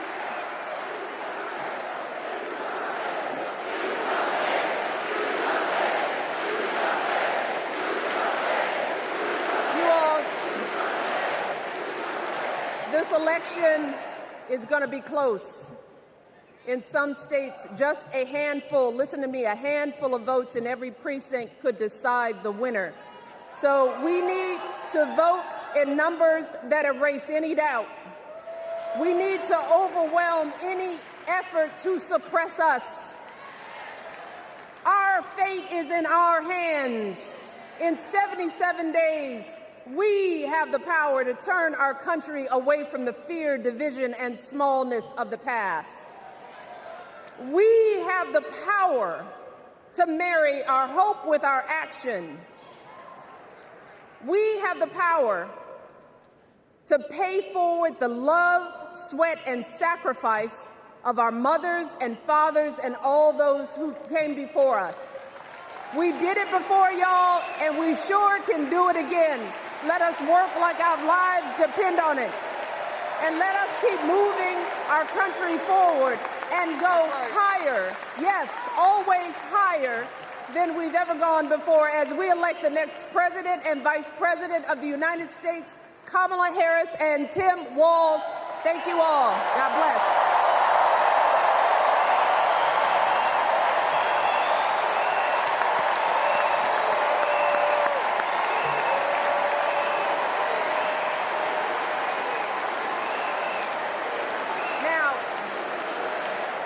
before I go, I have one more job tonight.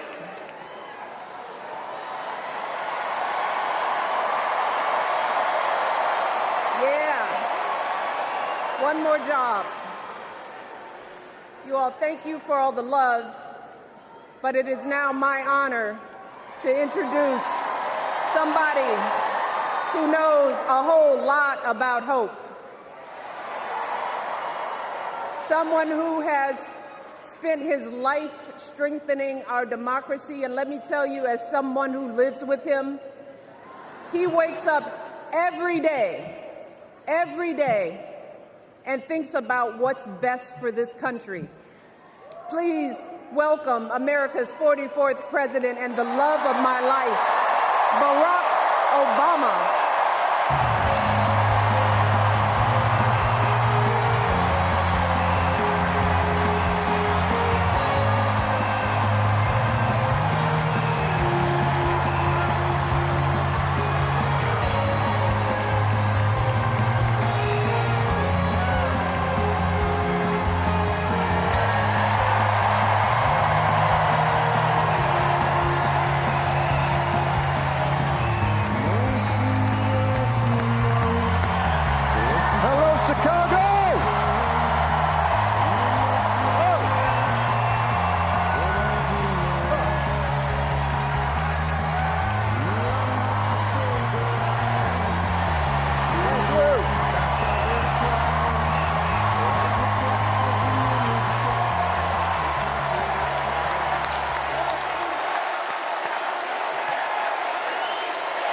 Thank you.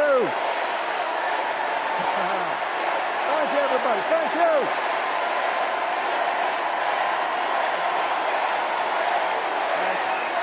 Thank you. All right. That's enough. Thank you. Chicago, it's good to be home. It is good to be home, and I don't know about you, but I'm feeling fired up.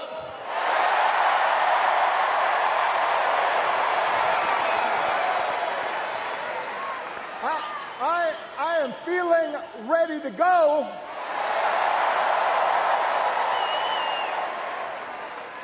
Even if I am the only person stupid enough to speak after Michelle Obama.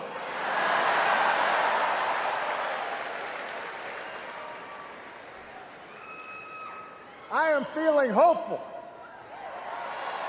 because this convention has always been pretty good to kids with funny names who believe in a country where anything is possible.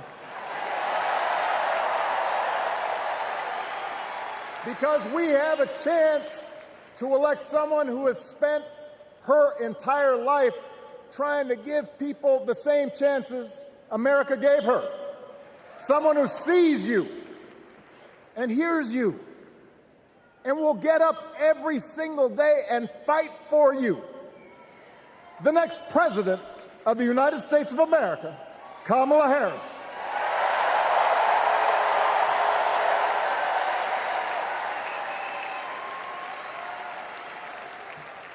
It's been 16 years since I had the honor of accepting this party's nomination for president. And I know that's hard to believe because I have not aged a bit. But it's true.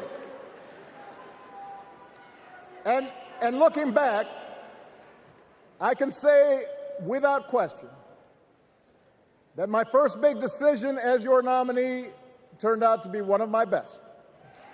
And that was asking Joe Biden to serve by my side as vice president.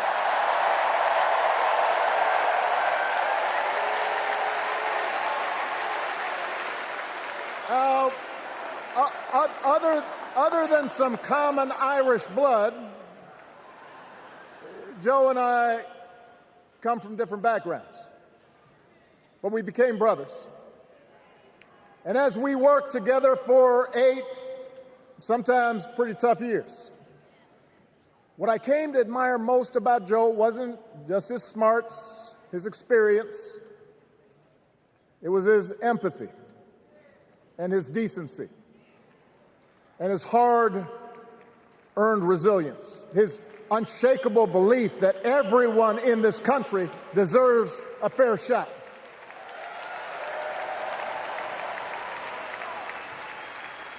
And over the last 4 years, those are the values America has needed most. At a time when millions of our fellow citizens were sick and dying, we needed a leader with the character to put politics aside and do what was right. At a time when our economy was reeling, we needed a leader with the determination to drive what would become the world's strongest recovery. 15 million jobs, higher wages, lower health care costs. At a time when the other party had turned into a cult of personality, we needed a leader who was steady and brought people together and was selfless enough to do the rarest thing there is in politics, putting his own ambition aside for the sake of the country.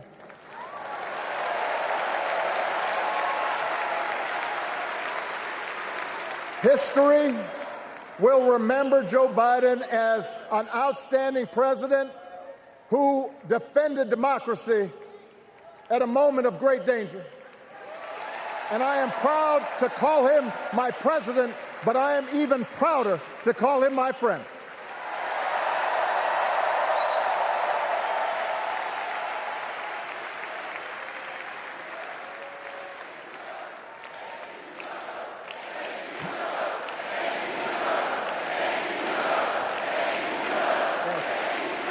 Now,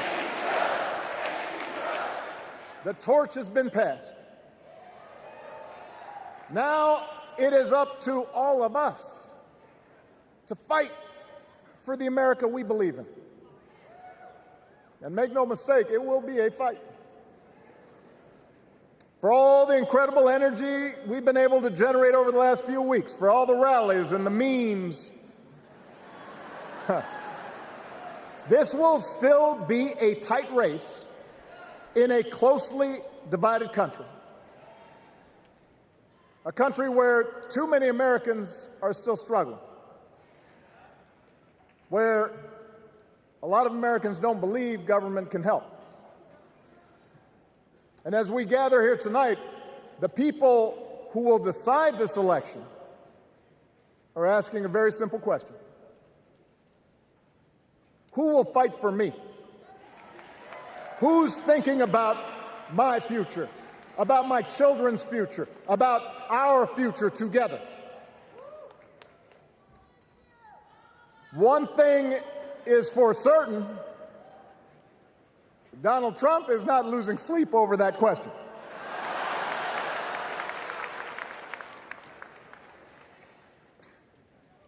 Here's a 78-year-old billionaire who has not stopped whining about his problems since he rode down his golden escalator 9 years ago. It has been a constant stream of gripes and grievances that's actually been getting worse now that he's afraid of losing to Kamala. There's the childish nicknames, the crazy conspiracy theories, this weird obsession with crowd sizes.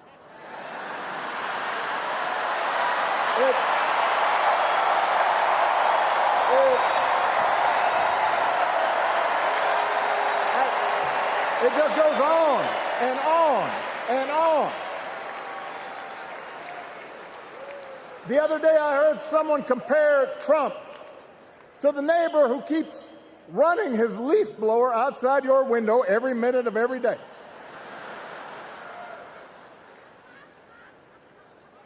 Now, from a neighbor, that's exhausting.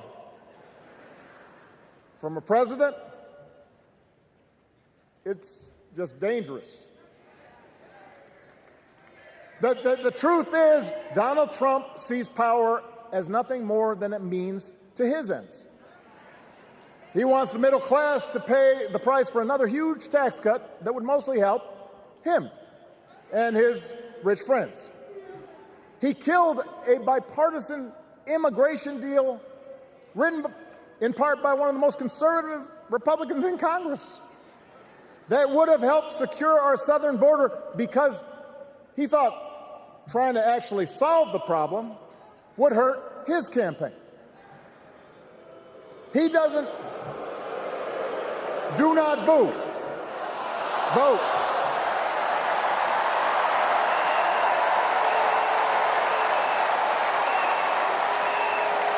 He doesn't seem to care if more women lose their reproductive freedom, since it won't affect his life. And most of all, Donald Trump wants us to think that this country is hopelessly divided between us and them, between the real Americans, who of course support him, and the outsiders who don't. And he wants you to think that you'll be richer and safer if you will just give him the power to put those other people back in their place. It is one of the oldest tricks in politics, from a guy whose act has, let's face it, gotten pretty stale. We do not need 4 more years of bluster and bumbling and chaos. We have seen that movie before, and we all know that the sequel is usually worse.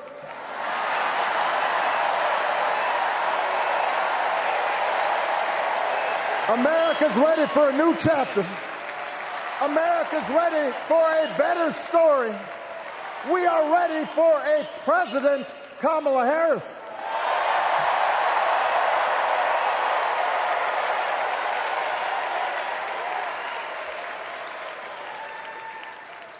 And Kamala Harris is ready for the job. This is a person who has spent her life fighting on behalf of people who need a voice and a champion.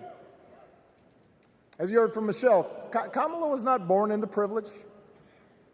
She had to work for what she's got. And she actually cares about what other people are going through. She's not the neighbor running the leaf blower. She's the neighbor rushing over to help when you need a hand. As a prosecutor, Kamala stood up for children who had been victims of sexual abuse. As an attorney general of the most populous state in the country, she fought big banks and for-profit colleges,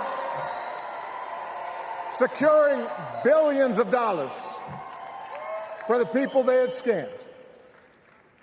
After the home mortgage crisis, she pushed me and my administration hard to make sure homeowners got a fair settlement. Didn't matter that I was a Democrat. Didn't matter that she had knocked on doors for my campaign in Iowa. She was going to fight to get as much relief as possible for the families who deserved it.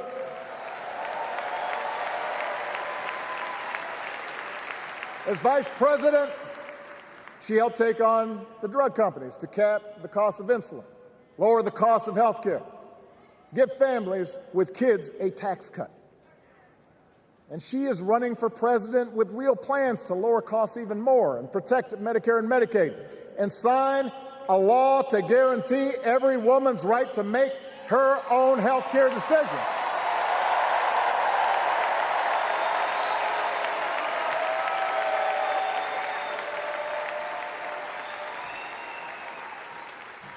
In other words, Kamala Harris won't be focused on her problems. She'll be focused on yours. As president, she won't just cater to her own supporters and punish those who refuse to kiss the ring or bend the knee. She'll work on behalf of every American. That's who Kamala is. And in the White House, she will have an outstanding partner in Governor Tim Walz.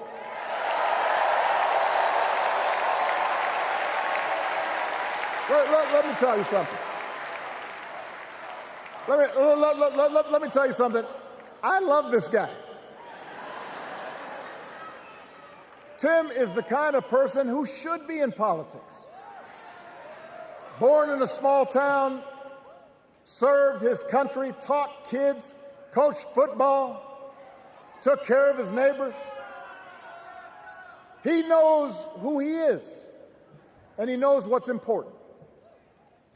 You can tell those flannel shirts he wears don't come from some political consultant. They come from his closet, and they have been through some stuff.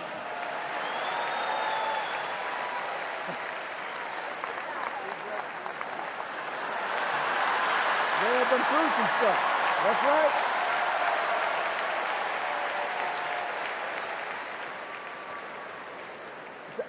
Together, Kamala and Tim have kept faith with America's central story. A story that says we are all created equal. All of us endowed with certain inalienable rights, that everyone deserves a chance, that even when we don't agree with each other, we can find a way to live with each other. That's Kamala's vision. That's Tim's vision. That's the Democratic Party's vision. And our job over the next 11 weeks is to convince as many people as possible to vote for that vision. Now, it won't be easy. The other side knows it's easier to play on people's fears and cynicism, always has been. They will tell you that government is inherently corrupt, that sacrifice and generosity are for suckers. And since the game is rigged, it's okay to take what you want and just look after your own. That's the easy path. We have a different task. Our job is to convince people that democracy can actually deliver. And in doing that, we can't just point to what we've already accomplished. We can't just rely on the ideas of the past. We need to chart a new way forward to meet the challenges of today. And Kamala understands this. She knows, for example, that if we want to make it easier for more young people to buy a home, we need to build more units and clear away some of the outdated laws and regulations that made it harder to build homes for working people in this country. That is a priority, and she's put out a bold new plan to do just that.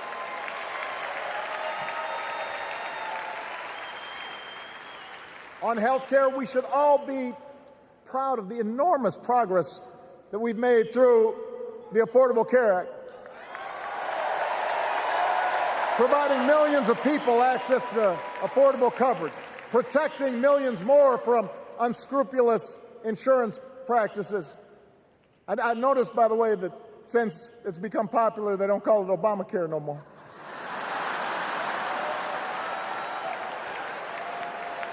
But Kamala knows we can't stop there, which is why she'll keep working to limit out-of-pocket costs.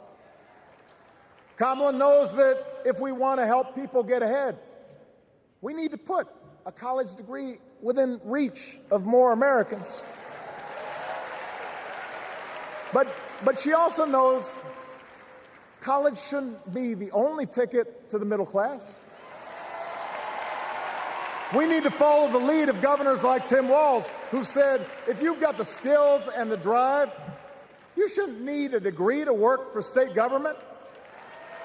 And in this new economy, we need a president who actually cares about the millions of people all across this country who wake up every single day to do the essential, often thankless work, to care for our sick, to clean our streets, to deliver our packages. We need a president who will stand up for their right to bargain for better wages and working conditions. And Kamala will be that president.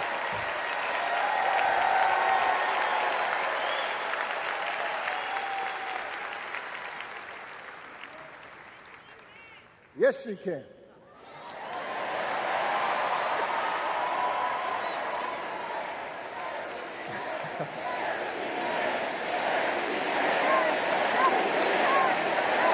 Yes, he can.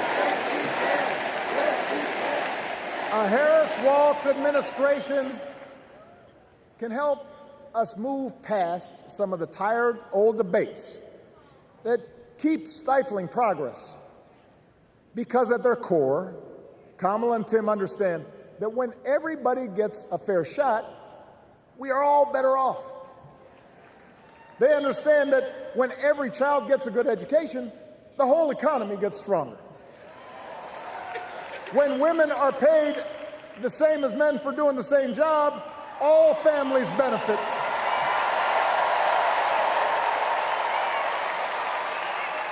They understand that we can secure our borders without tearing kids away from their parents, just like we can keep our streets safe while also building trust between law enforcement and the communities they serve and eliminating bias.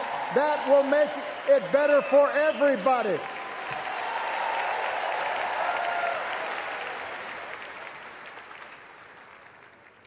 Donald Trump and his well-heeled donors, they don't see the world that way. For them, one group's gains is necessarily another group's loss. For them, freedom means that the powerful can do pretty much what they please, whether it's fire workers trying to organize a union or put poison in our rivers or avoid paying taxes like everybody else has to do. Well, we have a broader idea of freedom. We believe in the freedom to provide for your family if you're willing to work hard.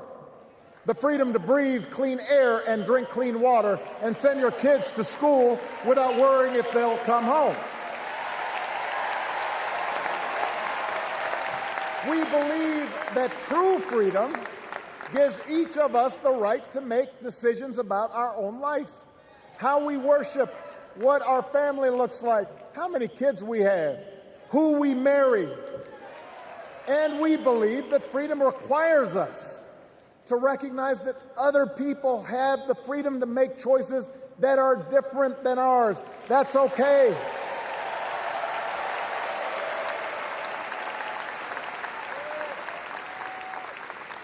That's the America Kamala Harris and Tim Walz believe in. An America where we, the people, includes everyone. Because that's the only way this American experiment works. And despite what our politics might suggest, I think most Americans understand that. Democracy isn't just a bunch of abstract principles and dusty laws in some book somewhere. It's the values we live by.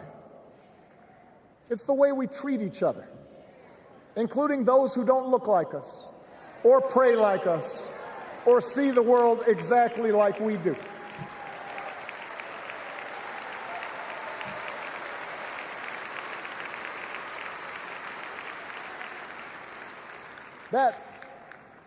That sense of mutual respect has to be part of our message.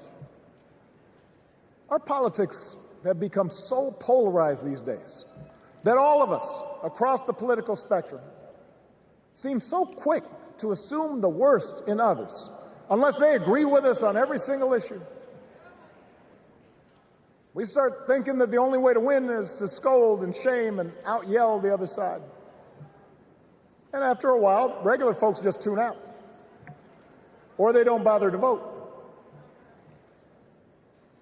Now, that approach may work for the politicians who just want attention and thrive on division, but it won't work for us. To make progress on the things we care about, the things that really affect people's lives, we need to remember that we've all got our blind spots and contradictions and prejudices, and that if we want to win over those who aren't yet ready to support our candidates, we need to listen to their concerns and maybe learn something in the process. After all, if a parent or grandparent occasionally says something that makes us cringe, we don't automatically assume they're bad people. We recognize that the world is moving fast, that they need time and maybe a little encouragement to catch up. Our fellow citizens deserve the same grace we hope they'll extend to us.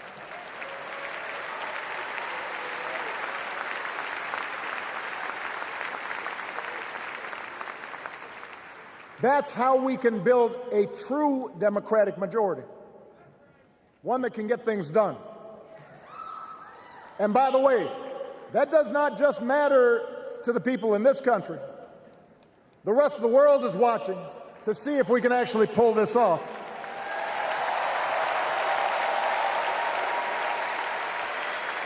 No nation, no society has ever tried to build a democracy as big and as diverse as ours before. One that includes people that over decades have come from every corner of the globe. One where our allegiances and our community are defined not by race or blood, but by a common creed. And that's why when we uphold our values, the world's a little brighter.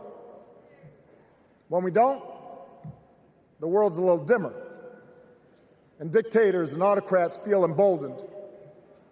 And over time, we become less safe. We shouldn't be the world's policemen, and we can't eradicate every cruelty and injustice in the world. But America can be and must be a force for good, discouraging conflict, fighting disease, promoting human rights, protecting the planet from climate change, defending freedom, brokering peace. That's what Kamala Harris believes, and so do most Americans.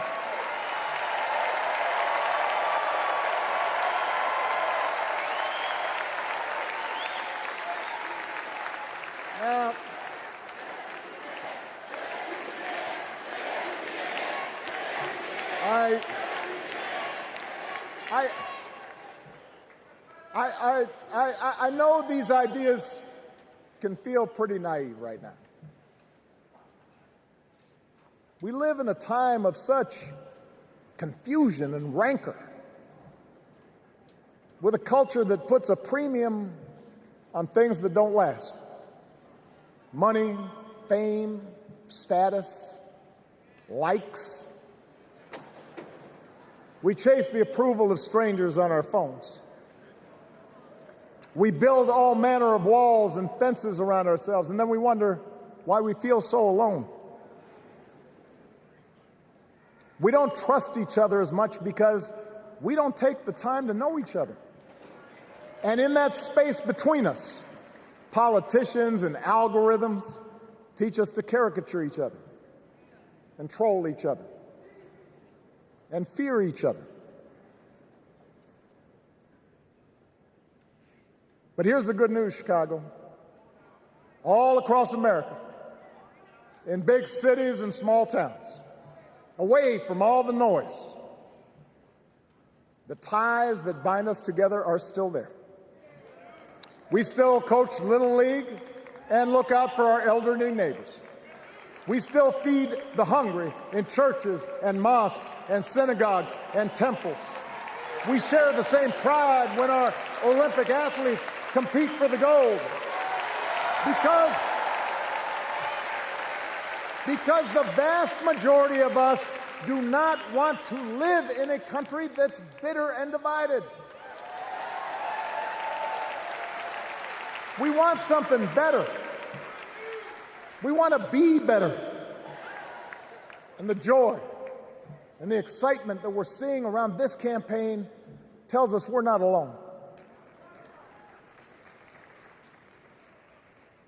You know, I've spent a lot of time thinking about these past few months because, as Michelle mentioned, this summer we lost her mom, Ms. Marion Robinson. And I don't know that anybody has ever loved their mother-in-law any more than I love mine. Mostly it's because she was funny and wise and the least pretentious person I knew. That, and she always defended me with Michelle when I messed up. I'd hide behind her.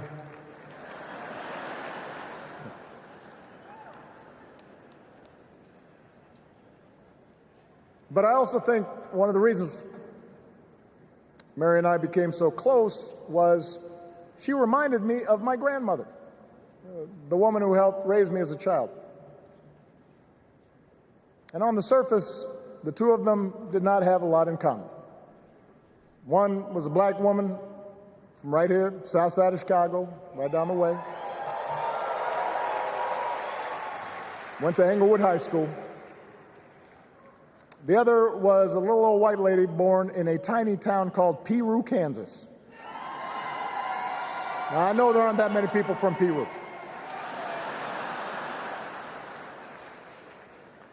And yet they shared a basic outlook on life.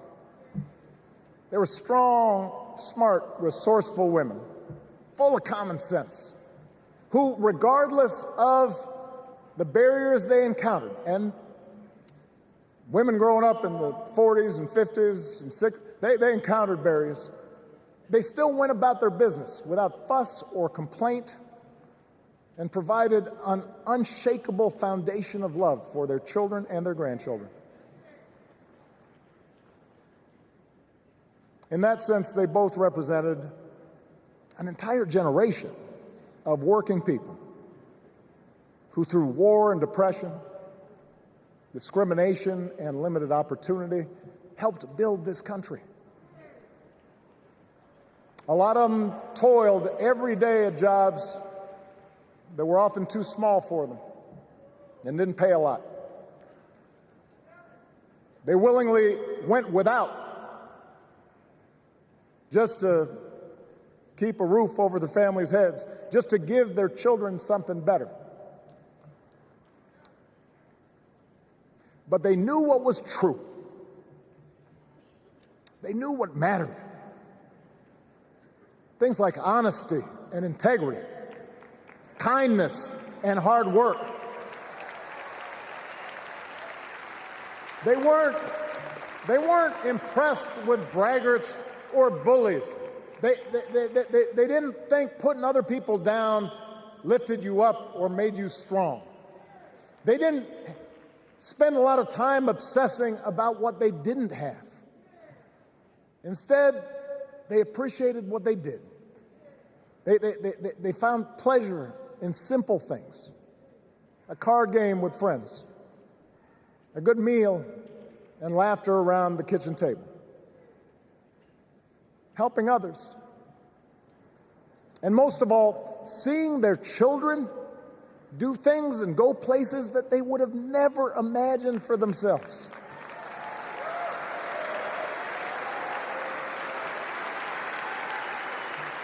Whether you are a Democrat or a Republican or somewhere in between, we have all had people like that in our lives. People like Kamala's parents, who crossed oceans because they believed in the promise of America. People like Tim's parents, who taught him about the importance of service. Good, hard-working people who weren't famous or powerful, but who managed in countless ways to leave this country just a little bit better than they found it. As much as any policy or program, I believe that's what we yearn for. A return to an America where we work together and look out for each other. A restoration of what Lincoln called, on the eve of Civil War, our bonds of affection. An America that taps what he called the better angels of our nature. That is what this election is about. And I believe that's why if we each do our part over the next 77 days, if we knock on doors, if we make phone calls, if we talk to our friends, if we listen to our neighbors, if we work like we've never worked before, if we hold firm to our convictions, we will elect Kamala Harris as the next President of the United States and Tim Walz as the next Vice President of the United States.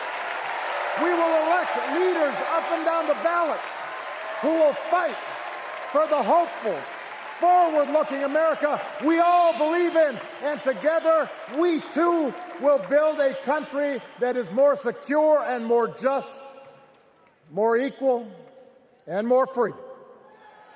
So let's get to work. God bless you. And God bless the United States of America.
Please stand if you are able for this evening's benediction, offered by Bishop Samuel L. Green Sr. and His Eminence Archbishop Alpetiforos of the Greek Orthodox Archdiocese of America.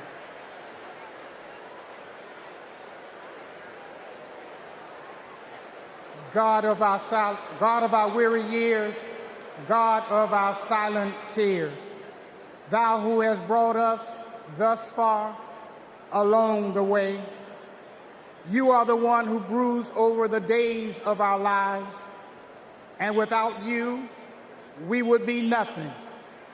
So we lift our hopes and hearts to Thee, and we pause tonight to say thank You.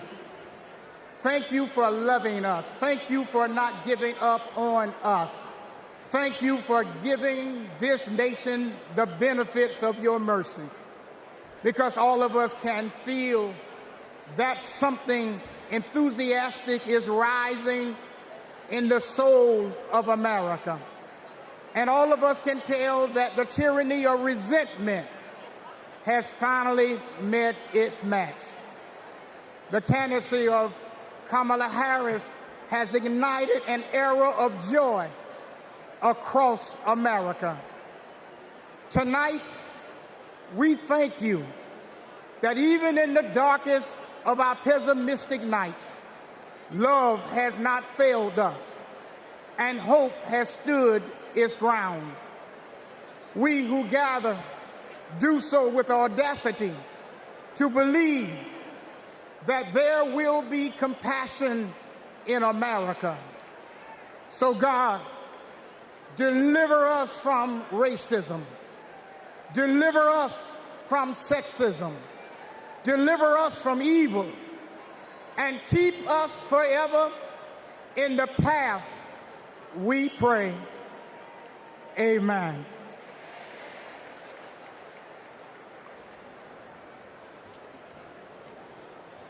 It is now time to pray to the Lord. Let us pray to the Lord. Eternal and ever-living God, source of goodness and grace, we come before You, seeking Your heavenly benediction upon this democratic national convention. Grant unto the nominee for President of these United States, Vice President Kamala Harris, and her running mate, Governor Tim Walz, to pursue the highest offices in the land with love, with hope, and with faith in our nation. Grant unto the delegates to engage with their fellow citizens in a spirit of joy and duty, always seeking the best for our country. We also ask special blessings upon President Joseph Biden, First Lady Jill Biden, and their family, for he has given a lifetime of service and of sacrifice to the American people, and has stood with nobility and integrity upon the international stage to lead in the best traditions of the United States. Finally, we ask that you protect and defend the armed forces who protect and defend us, so that in peace and security we may offer to you, the one true God, the praise that is in your due. Amen.